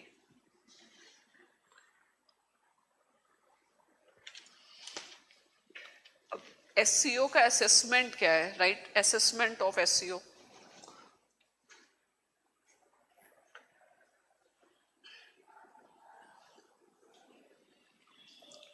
right so far there is no concrete role of SCO या achievement of SCO. तो ये सबड्यूड प्लेटफॉर्म रहा है कुछ खास इन्होंने अभी तक किया नहीं. Next West describes SCO as Asian NATO, North Atlantic Treaty Organization, right in bracket, anti-West platform.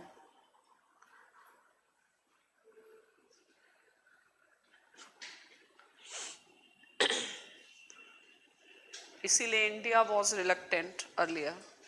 अब next right SCO is not a defense organization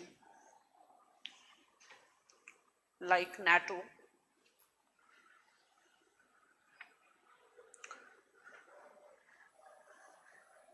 It is a security platform.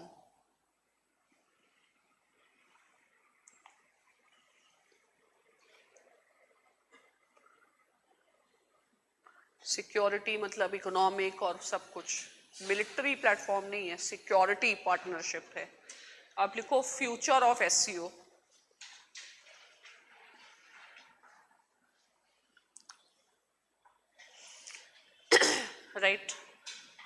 right as China is asserting itself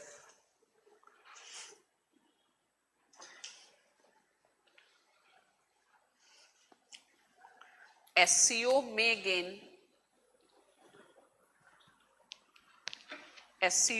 gain importance in future.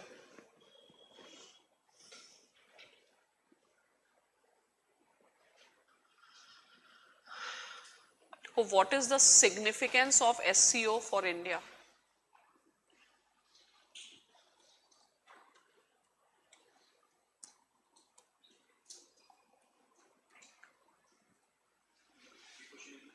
हाँ, मतलब India ने क्यों join किया? What is the importance of SCO? क्यों join किया हमने? Point number 1, पहला तो वही है, access to central Asia.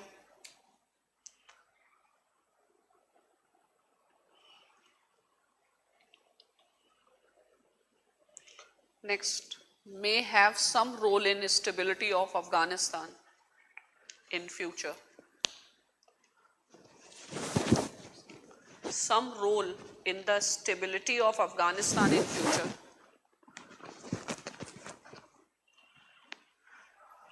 Next,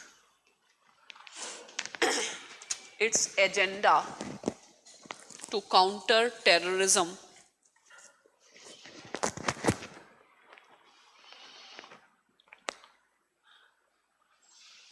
is one of India's objective.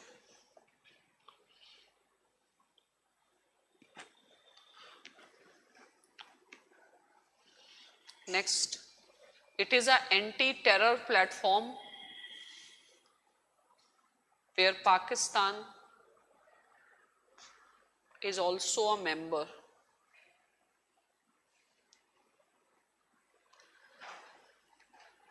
तो SCO का कुछ कॉन्स्ट्रेनिंग इम्पैक्ट हो सकता है पाकिस्तान, और इसको ये लोग यूटिलाइज कर सकते हैं कुछ सोच करके इस तरीके से. Next, it allows India to assert the strategic autonomy. Strategic autonomy. अब अगर इंडिया बहुत क्वाड वार्ड में है तो वो एक इंडिया का बैलेंसिंग एक्ट भी है. Next, it is a recognition of India's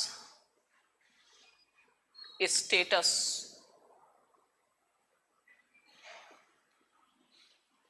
as a major power in Asia.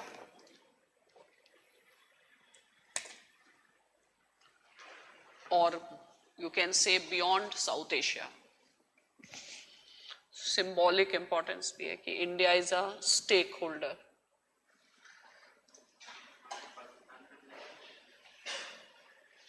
Pakistan वाले अपना सोचे, हम लोग क्यों कहें कि हो सकता है फ्यूचर में यूटिलाइज कर सकें इस पर्टिकुलर प्लेटफॉर्म को. ठीक है, अब इस रीजन में एक और प्लेटफॉर्म है, फिर प्रीलिम्स पॉइंट ऑफ व्यू से उसका रेलेवेंस हो सकता है, Eurasian economic union, EEU, Eurasian economic union.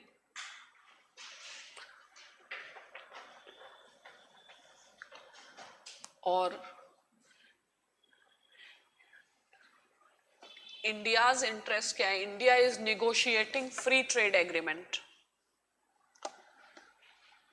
Free trade agreement. Now this is Russia led platform. Free trade agreement. It is a Russia-led platform. Next, लिखो, founded in 2015.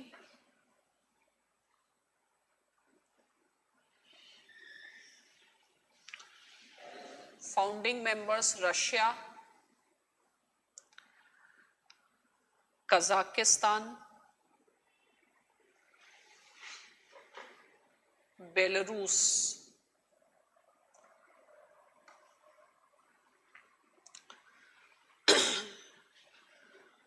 ठीक है.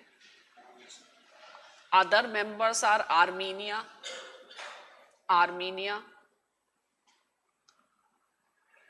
and Kyrgyzstan. Kyrgyzstan. तो इनका basic है कि एक common market, जैसे European union western Europe के लिए, वैसे ही सेंट्रल एशिया के लिए। अब नेक्स्ट है, you can also write about prelims point of view से, north south transport corridor, NSTC, North South Transport Corridor. It is 7,200 kilometer long, 200 kilometers long, और it will link Mumbai to Moscow.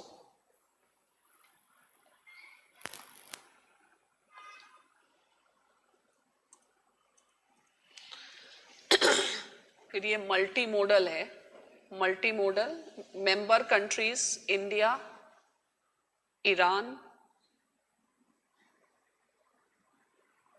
Afghanistan, Armenia,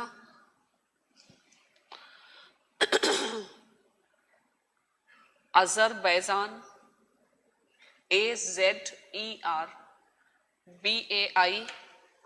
AZERBAIZAN, Azerbaijan, then Russia,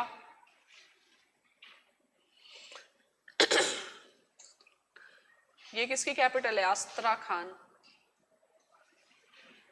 Azerbaijan की capital है? हाँ, Azerbaijan, अस्त्राखान किसकी capital है?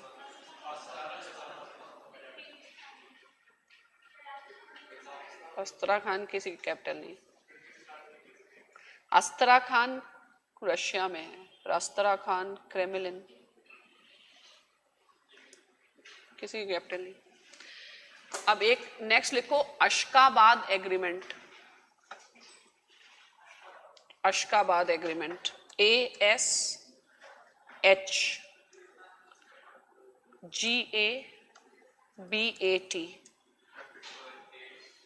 ASHGABAT,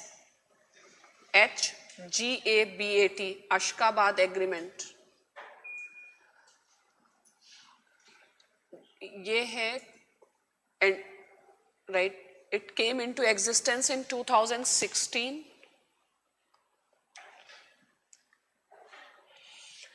फिर India joined in 2018, February 2018।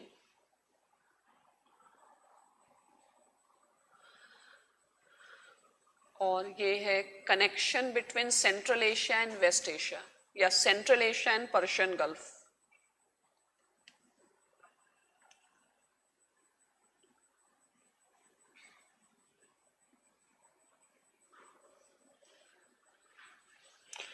Member countries Oman,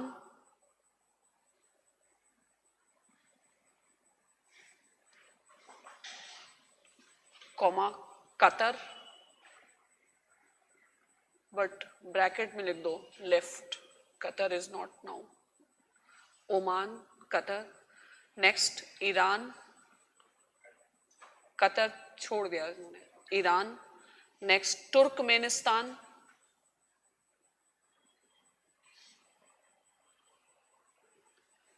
and Uzbekistan.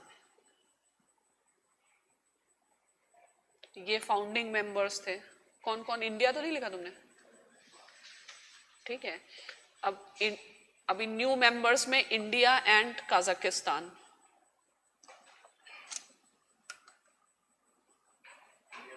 Kazakhstan कहीं पे by road, कहीं सी, कहीं river, multi modal.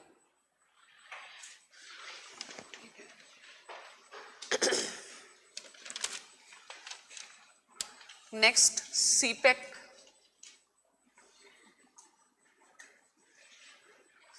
CPEC, CPEC will start in Xinjiang region, Xinjiang region, XINXIANG, Xinjiang region, From Xinjiang region, it will enter into Gilgit Baltistan.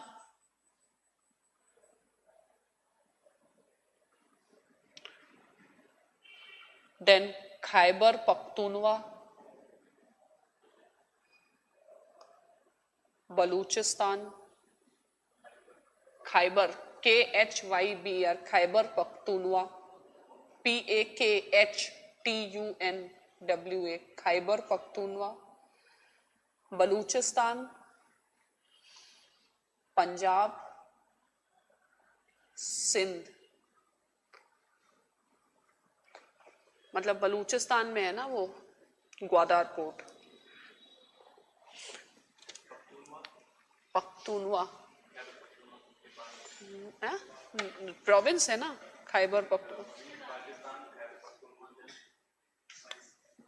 Khyber Pakhtunkhwa, Balochistan, मतलब पंजाब, सिंध, बलूचिस्तान, कोई sequence में नहीं।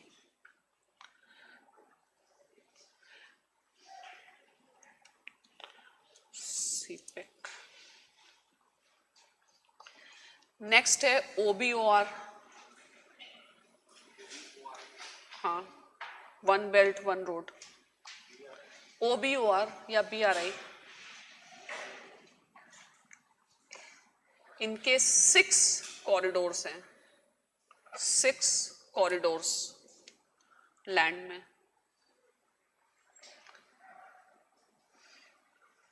ठीक है, तो 6 कॉरिडोर्स में पहला है जो वेस्टर्न चाइना और वेस्टर्न रशिया को कनेक्ट करेगा।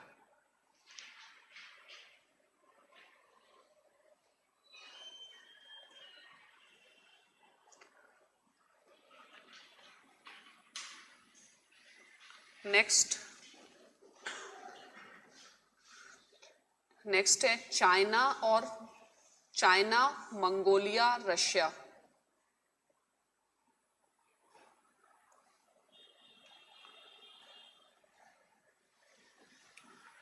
नेक्स्ट है नॉर्दर्न चाइना और ईस्टर्न रशिया।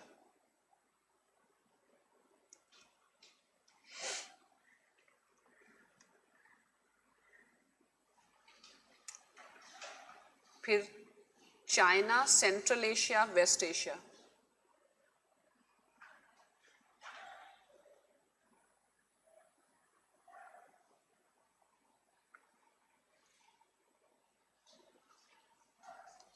फिर western China, Turkey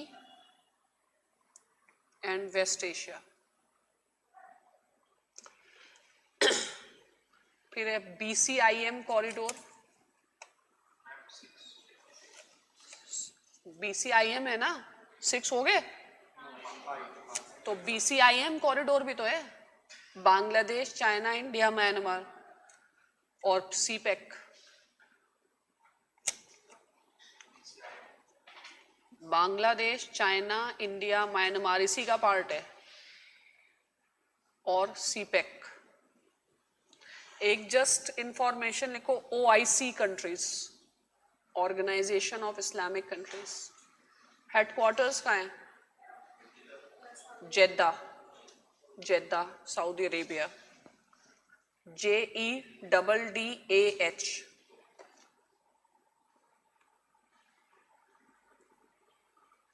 formed in 1968।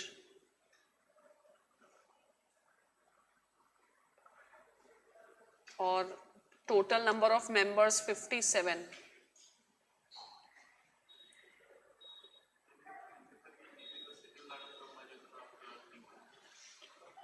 OIC after UN तो नाम होना चाहिए, हाँ? हाँ?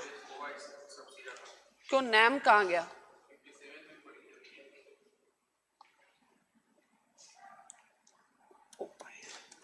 सेकेंड लार्जेस्ट ऑर्गेनाइजेशन तो वो है, 57 ही मेंबर है। OIC is an international organization consisting of 57 members।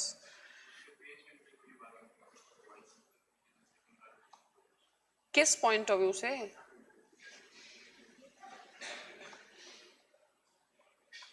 नाम होना चाहिए सेकेंड लार्जेस्ट। अबाउट 57 इनके मेंबर्स हैं, जिसमें 40 countries are Muslim majority countries. I don't know second largest वैसे तो इसको माना जाता है नॉन अलाइन मूवमेंट. पॉपुलेशन के टर्म में तो नहीं, in terms of population 1.8 billion. India है पूरा पूरा, चाइना नहीं है नैम में.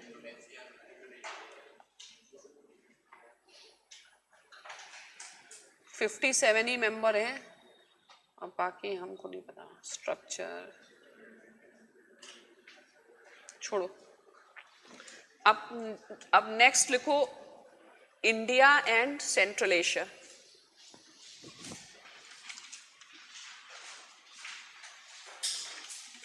India and central Asia. Central Asia तो पहला, फिर जियो स्ट्रेटेजिक इंपॉर्टेंस.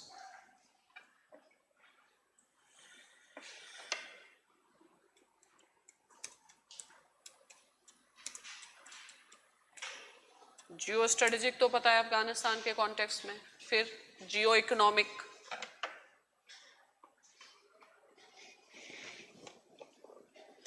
जियो पॉलिटिकल. जियो पॉलिटिकल में क्या क्या आएगा? Counter terrorism, radicalism.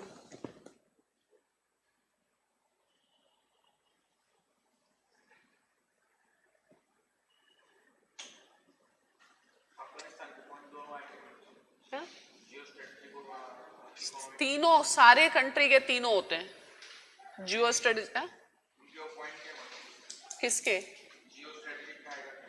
जियो स्ट्रेटेजिक में मान लो Afghanistan comes under complete influence of Pakistan, तो where is the next place where Indian forces have to be there? Tajikistan या सेंट्रल एशिया. इंडिया की सिक्योरिटी के लिए फिर इसमें घुसना जरूरी है, इसीलिए नॉर्थ साउथ ट्रांसपोर्ट कॉरिडोर, और ये बड़ा इंपॉर्टेंट है. ईरान से ही फिर तुम इसमें एंट्री कर सकते हो. समझ गए? अब नेक्स्ट है history of India's engagement. History of India's engagement.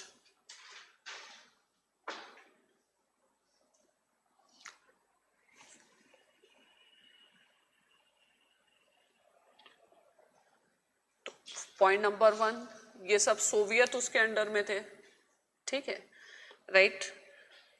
They were under Soviet union, and so India had historical presence.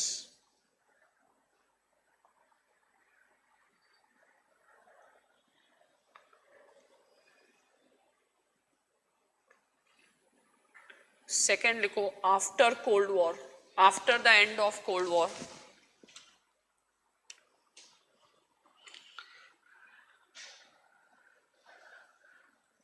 Right. Narasimha Rao launched Look North policy in 1992. Look North, ठीक है,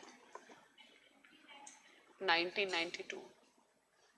अब नेक्स्ट लिखो right.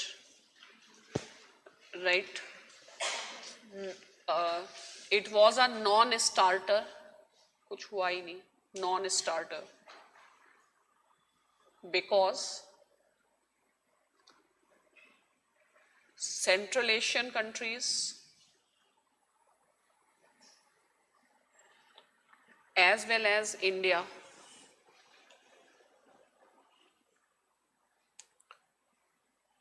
was busy in domestic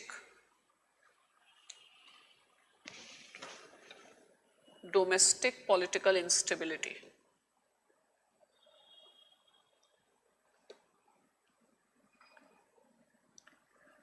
ठीक है, next paragraph. India realized the importance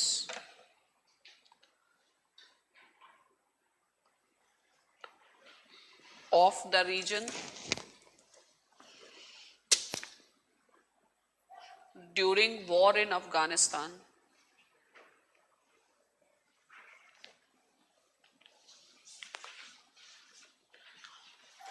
Okay, next, it is believed that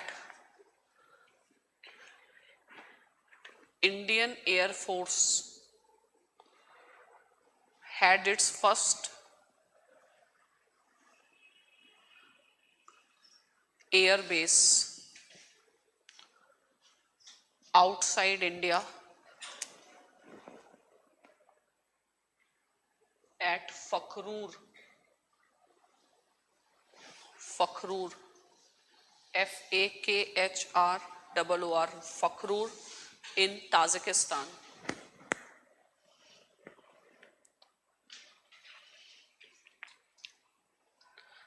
ठीक है, अब लिखो कनेक्ट सेंट्रल एशिया पॉलिसी.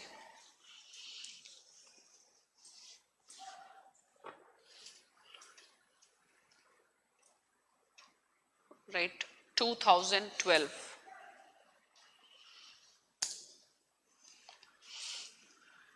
ठीक है,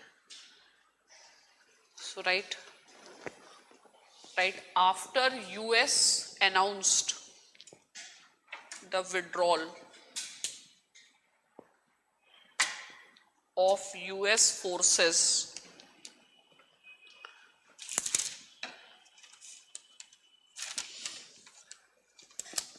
India realized the importance of Central Asia, strategic importance of Central Asia.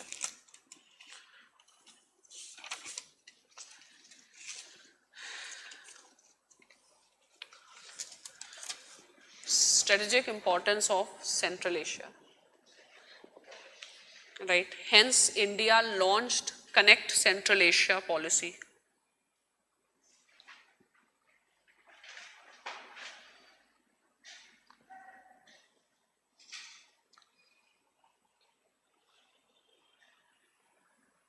ठीक है, अब इसके फीचर्स क्या क्या थे? First, building on strong political relations.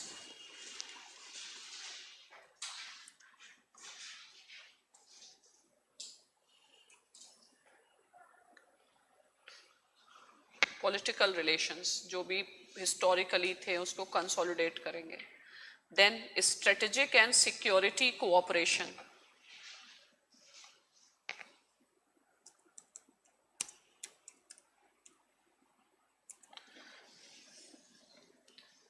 Strategic and security cooperation with countries of Central Asia. Then investment in infrastructure.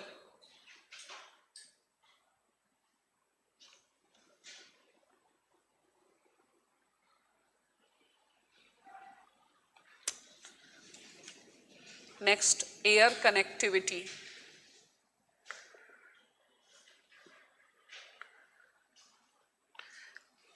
Next, people to people contact. Next, investment in energy sector.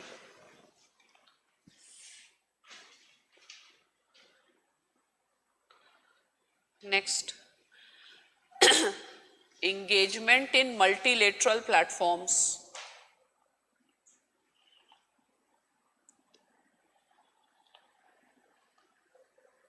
इसमें लिखो SCO.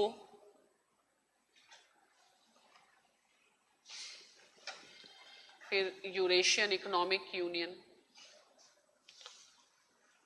फिर capacity building projects.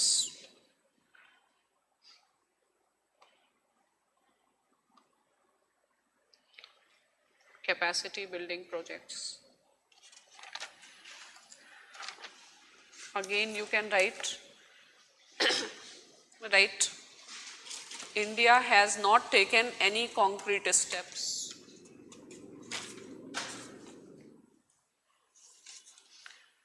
till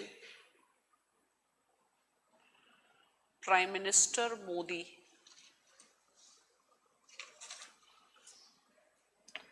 visited all the countries of Afghanistan, all the countries of Central Asia in 2015.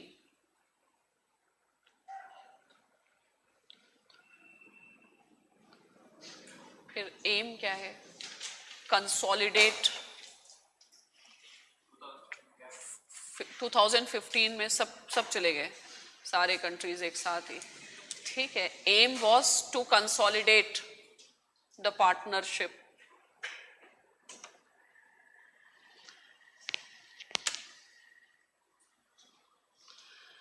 इसमें India has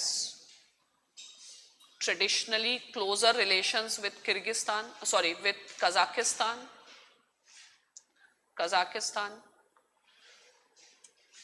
इनके पास है oil, gas and uranium, oil, gas, uranium, gold भी। Kazakhstan largest state है वहां पे। Kazakhstan, KAZAKH। क्या चीज नहीं समझ में आई? Partnership with these countries. अब वो सब जनरल है, सबके साथ सिक्योरिटी डेवलपमेंट लिखते रहो, उससे कोई फर्क नहीं पड़ता, ठीक है। लेकिन कजाकिस्तान का मेन है यूरेनियम, और gas sector. India has investment in their gas fields. Next हमारी जो प्रो कंट्री है वो है उज्बेकिस्तान।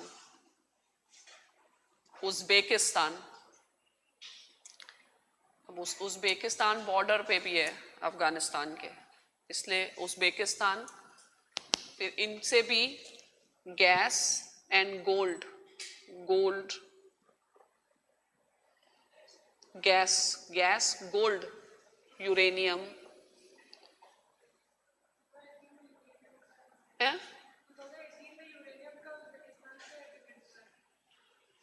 दोनों से मतलब इनके साथ चलता ही रहता है ना, यूरेनियम, गोल्ड। और इसका इंपॉर्टेंस क्या है? फिर बॉर्डर पे है, ठीक है। नेक्स्ट अफगानिस्तान बॉर्डर पे है ना। नेक्स्ट ताजिकिस्तान, इससे भी अपने क्लोज रिलेशंस रहे हैं ताजिकिस्तान। ताजिकिस्तान में hydro power.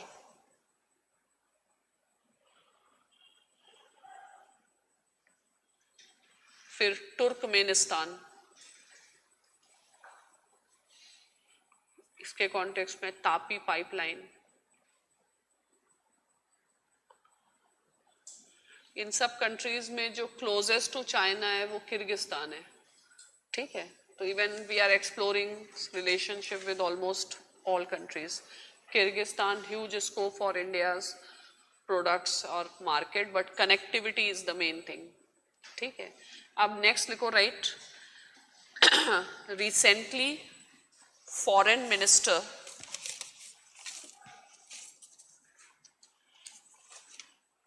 has inaugurated the first India Central Asia dialogue.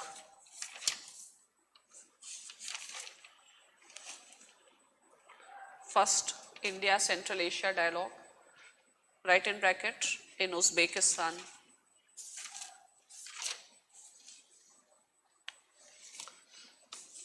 ठीक है, तो that is for sustained engagement and all, ठीक है।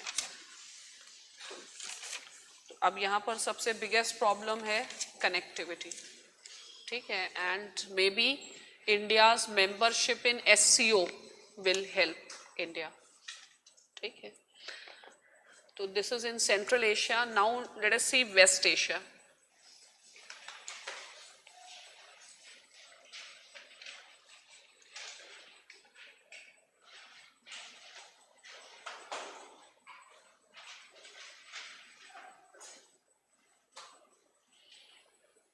वेस्ट एशिया क्या है? इंडिया का extended neighbourhood,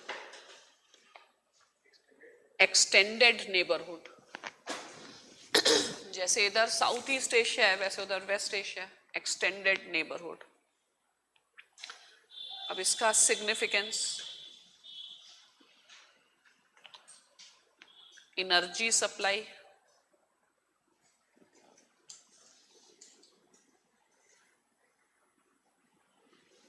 remittances, remittances, huge Indian diaspora,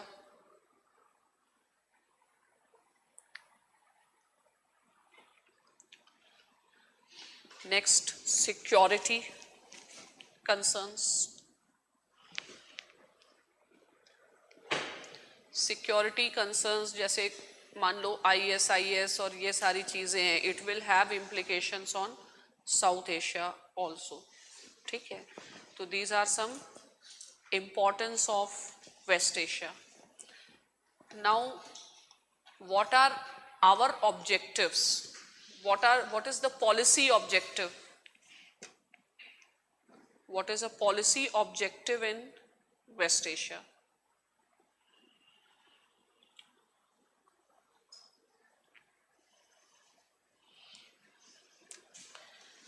First of all, right, West Asia is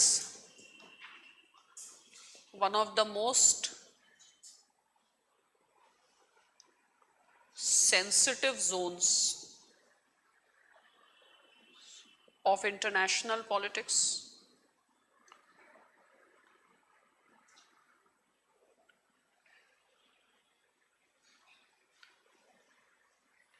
फिर one of the most internally divided region या one of the most polarized region.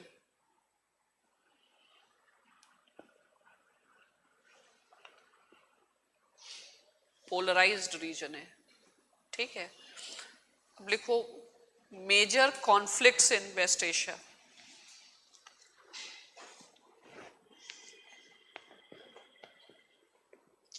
क्या क्या conflicts हैं West Asia में? First, Arab Jewish conflict, Arab Jewish conflict जो mother of all conflicts है in West Asia, ठीक है। तो अगर अरब जूइश नहीं तो उस next you can also say Israel Palestinian issue, Israel and Palestinian.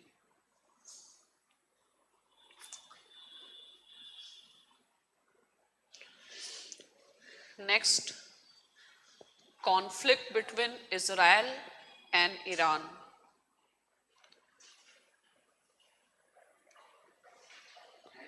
Iran. Next, conflict between Iran and Saudi Arabia.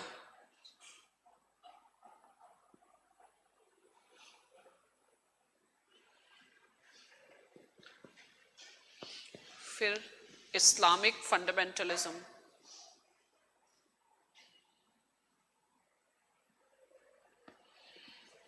Terrorism, मतलब non state actors, then involvement of external powers,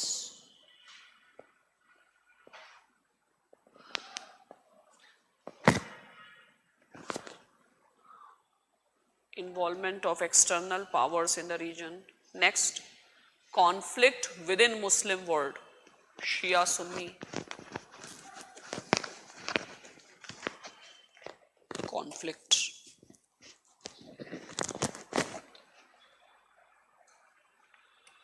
ठीक है, अब लिखो what are India's या what has been India's policy framework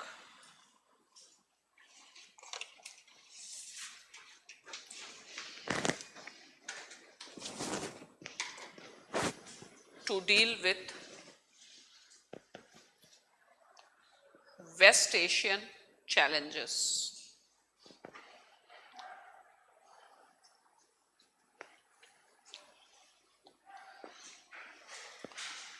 लिखो right, West Asia is the best place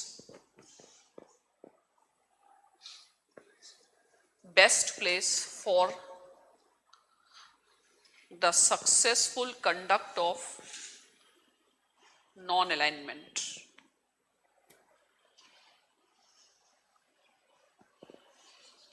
conduct of non alignment. अब लिखो Y.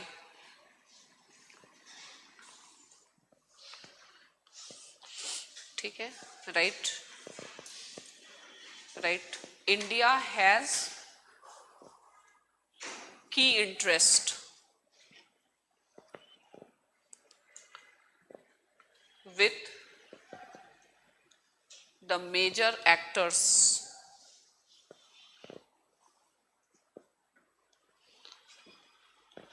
जिसमें फर्स्ट लिखो Iran, next GCC countries led by Saudi Arabia,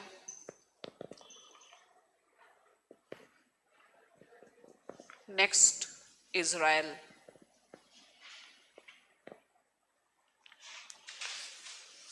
ठीक है। अब लिखो right right, all the three actors are against each other.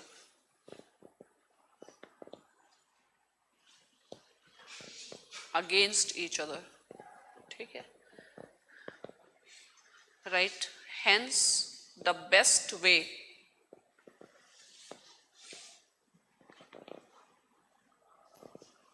to sail through, sail, S-A-I-L, sail through the choppy waters, C-H-O-P-P-Y, choppy waters of West Asia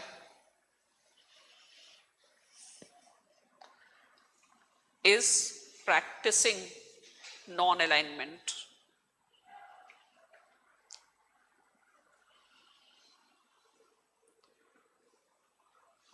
underline करो non alignment का क्या मतलब है, right. Taking principled stand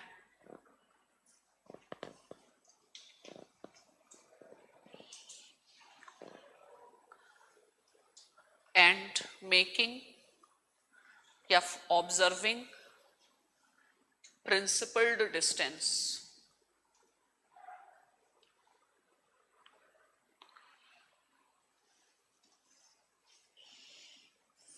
ठीक है, अब लिखो what does this imply.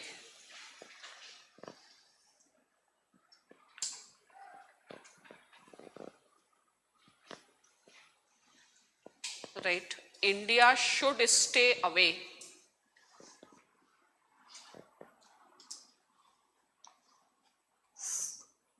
From the temptation of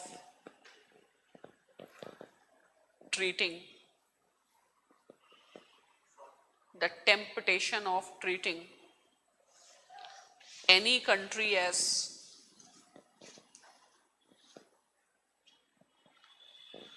right inverted commas natural ally.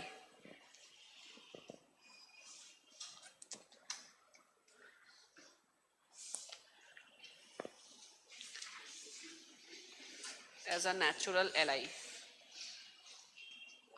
अब नेक्स्ट लिखो right, India should keep itself away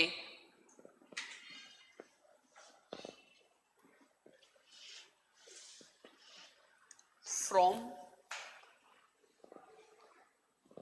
the domestic conflicts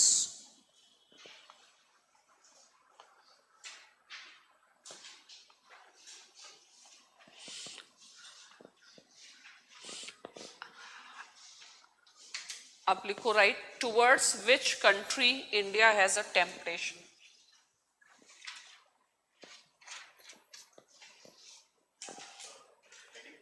इसी में लिखो, मतलब क्वेश्चन ये है कि किसको नेचुरल एलाई मान रहे हो।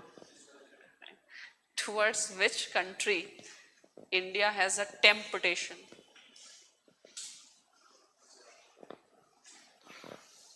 to be a natural ally or to treat a natural ally.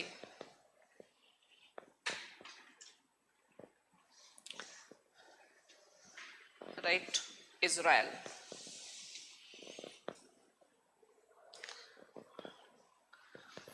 ठीक है, अब लिखो, is Israel India's natural ally?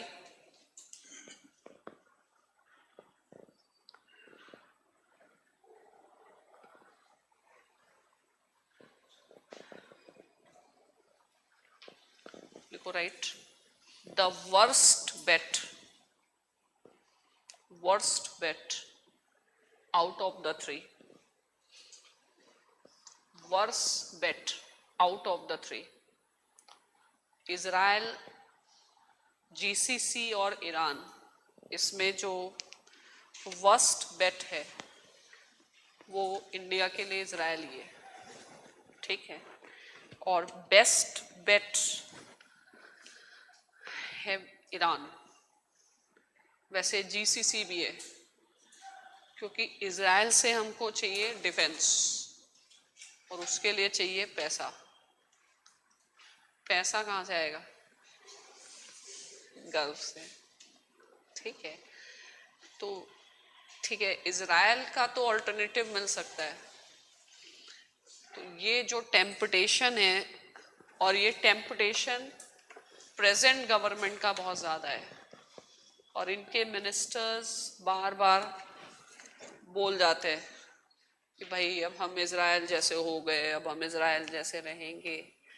तो वो बेसिकली आरएसएस का आइडियोलॉजिकल वो है टुवर्ड्स इजराइल, और अभी से नहीं है, सिंस इंडिपेंडेंस है।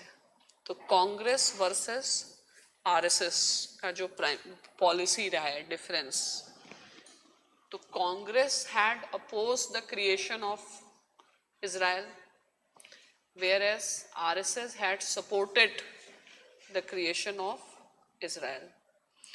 तो जब भी बीजेपी एज अ पावर में रहेगी तो बीजेपी वालों का कभी भी पॉलिसी नॉन अलाइनमेंट नहीं रहा है। Non alignment has been the policy of Congress, fine. BJP policy has been alignment वाली पॉलिसी, fine, and alignment with the west and alignment with Israel. तो उनका जो क्लोजनेस हमेशा से रही है with Israel, and Vajpayee called Israel as India's natural ally, and we all know the type of a love and romance Modi has with Bibi, ठीक है। मोदी की तो असली बीबी बीबी है, ठीक है, नेतान्याहू, फाइन। तो अब वो तो कोई सीक्रेट है नहीं, the amount of love and attraction India has and this ministry has, but इतना कॉम्पैटिबिलिटी है नहीं इजराइल के साथ एक्चुअली, ठीक है। तो India should stay away from the temptation. It's not that you are going for appeasement of anybody in India, but it is about protecting your own interest, ठीक है। वर्स्ट वेट तो Israel से हमें इतना कुछ नहीं मिलता जो एट कॉस्ट पे नहीं कर सकते हैं, ठीक है। तो मेन है इंडिया शुड बी काम, quite, and should not be over excited, fine. ये एक प्रॉब्लम है। इजराइल की तरफ नेचुरल अट्रैक्शन है, फाइन। तो क्या लिखा है तुमने? Is Israel India's natural ally,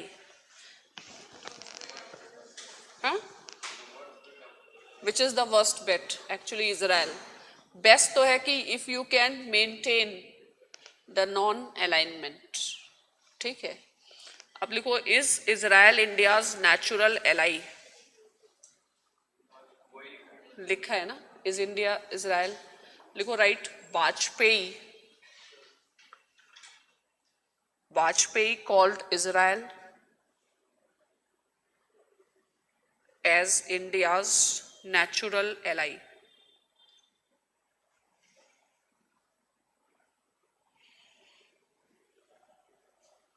अब लिखो why. What makes Israel India's natural ally? Kashmir का क्या करने वाला इजराइल?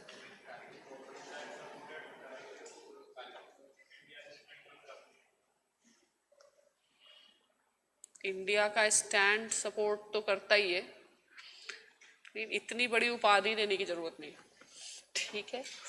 देने की भी जरूरत है तो बोलने की जरूरत नहीं।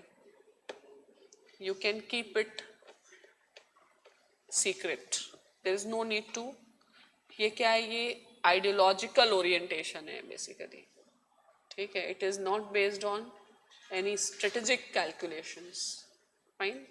देखो, जब तुम किसी से इन्फ्लुएंस्ड हो जाते हो तो दिमाग के बिना भी काम करता है ना इंसान, फाइन। देखो, is Israel India's natural ally, और वाजपेयी कॉल्ड, अब लिखो right, why, right, first it appears more of a ideological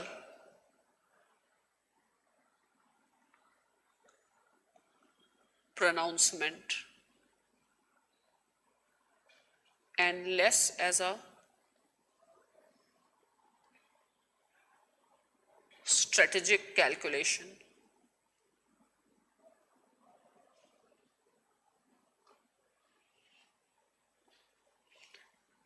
Right, right. Love towards Israel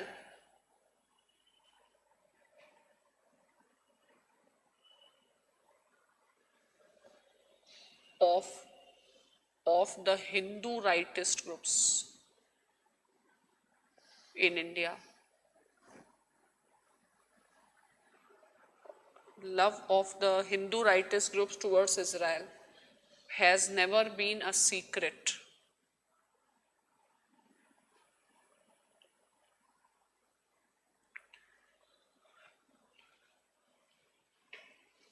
Right.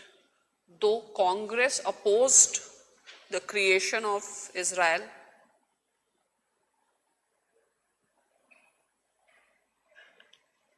but RSS and Hindu Mahasabha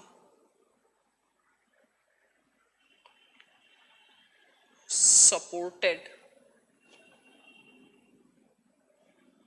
the creation of Israel.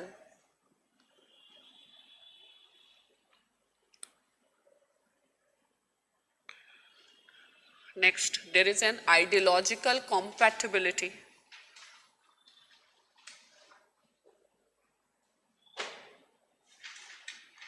between Israel's idea of nationalism, या nation, Israel's idea of nation and the rightist idea of nation in India. वही majoritarian Hindu nation versus Jewish है, हाँ, versus Jewish nation. Jewish मतलब दोनों same ही है, exclusive nationalism, majoritarian nationalism. अब next देखो, right,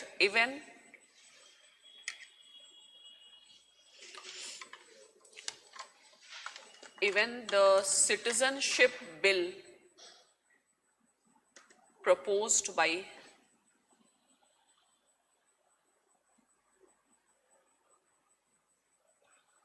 the present government was modeled on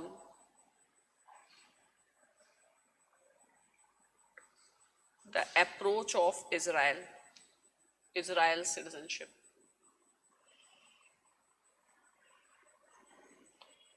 अब Israel का अप्रोच क्या है, होमलैंड फॉर जूस, कहीं के भी जूस आके you can come and settle, ठीक है। तो वही इंडियन सिटीजनशिप मॉडल क्या था, होमलैंड फॉर हिंदूज, कहीं से भी आकर के यू कैन सेटल, ठीक है। अब नेक्स्ट है, present government has a inclination to adopt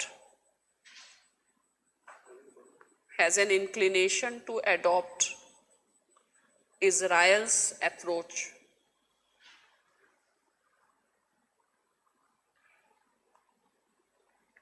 in dealing with neighbors, especially Pakistan.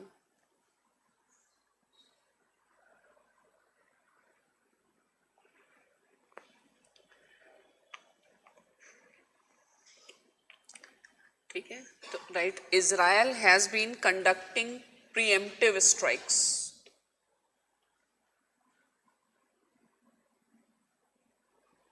preemptive strikes against the enemy countries,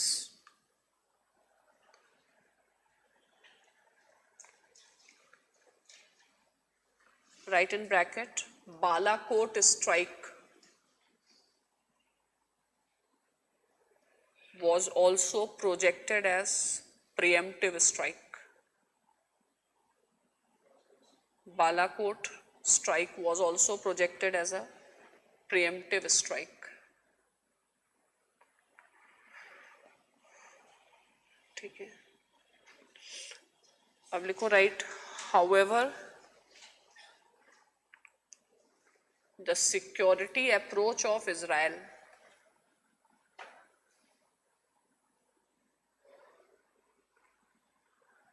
will not work for India.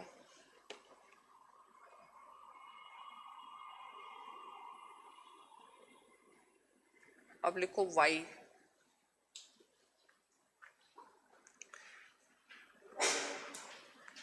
Right, they are placed in different strategic environment.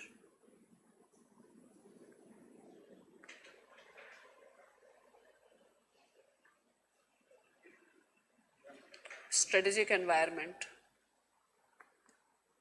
अब लिखो right, none of the Israel's neighbor has nuclear weapon.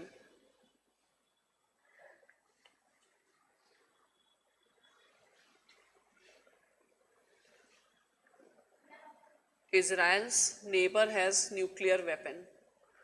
तो India को pre-emptive strike पहले करनी चाहिए थी जब Pakistan was developing nuclear weapon, not when they possess nuclear weapon. तो इजराइल क्या करता है, ईरान के न्यूक्लियर इंस्टॉलेशन प्रीएम्प्टिव स्ट्राइक में डिस्ट्रॉय करता रहता है. तो ये काम पहले करना था. ठीक है, अब हमारा और उनका एनवायरनमेंट सेम है नहीं. ठीक है, अब next, India does not have the type of support which Israel has from USA. India does not have the type of support which Israel has from USA.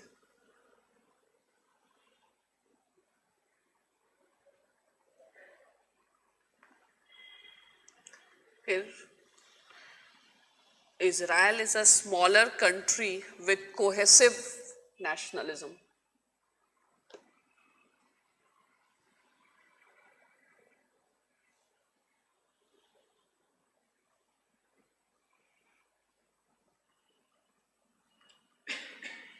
Comma, India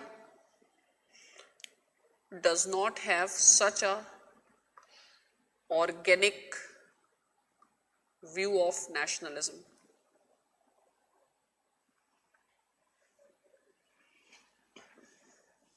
इसी में लिखो right, in Israel it is mandatory for all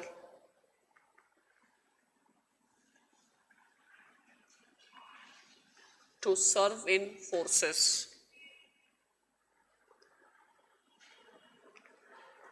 Serve in forces. Right. In India, the nationalism limits to support to armed forces. India से एक इंसान घर से नहीं निकलेगा लड़ाई में.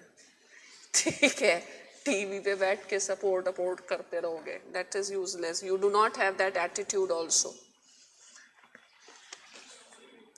तो इजराइल के चक्कर में जाओ नहीं. ठीक है, so in Rome live like Romans, don't go for Israeli approach because you are not Israel. You do not have an that attitude also ना. फाइन. अब किस चीज में इजराइल अपना नेचुरल एलाई है भगवान जाने. ठीक है, अब नेक्स्ट लिखो right. Right, Israel is a valuable partner of India.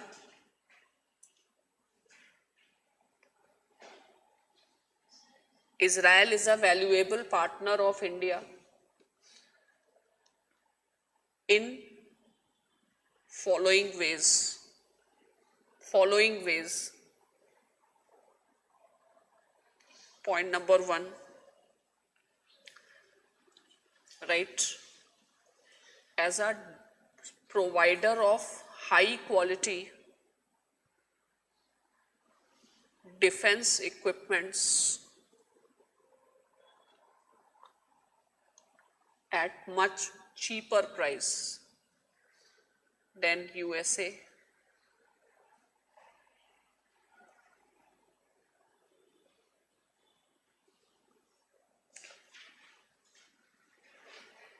ठीक है. Next, Israel has a expertise in servicing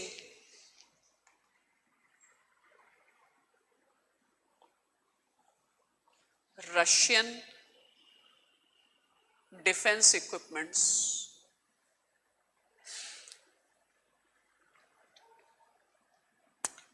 Next, Israel does not put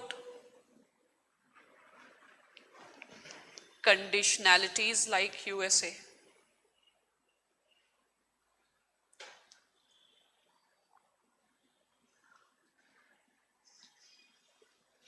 India got its first unmanned aerial vehicle UAV from Israel. Unmanned aerial vehicle from Israel. Next, Israel has expertise in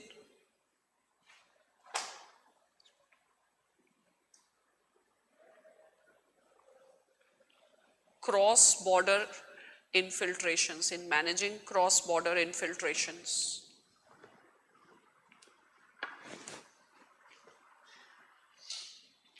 Next, Israel can help in India's food security.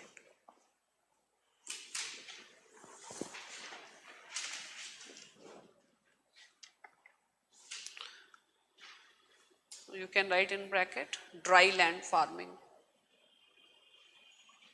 Dry land farming. Dry land. Desert farming और ये सब techniques.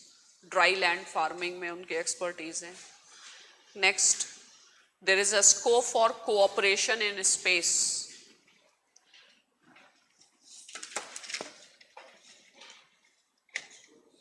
Cooperation in space. India provides the launching vehicles or launch their satellites. Next, scope for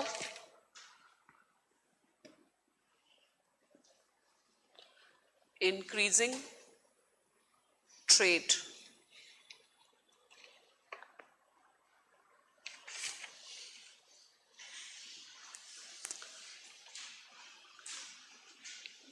Increasing trade है.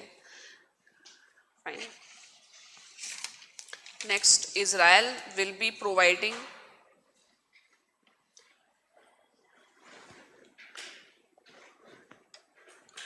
Barak, B-A-R-A-K, Barak missile defense.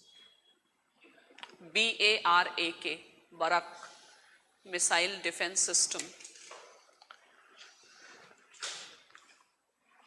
इसी में लिख दो, so far India and Israel have a buyer and seller relationship.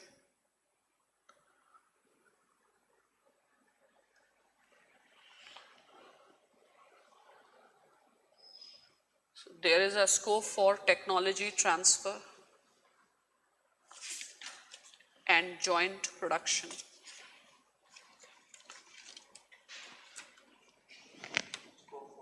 Technology transfer, joint production and all.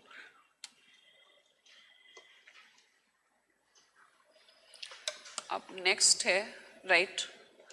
Next paragraph. However, India should be cautious.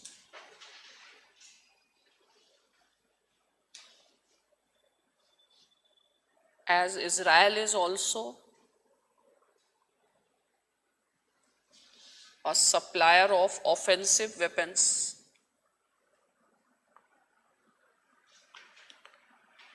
even to China. Weapons even to China.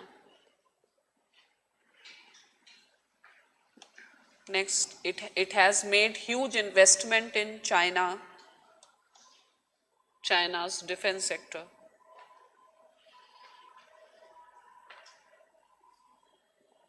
China से तो weapon Pakistan चले ही जाएंगे सी pack होते होते,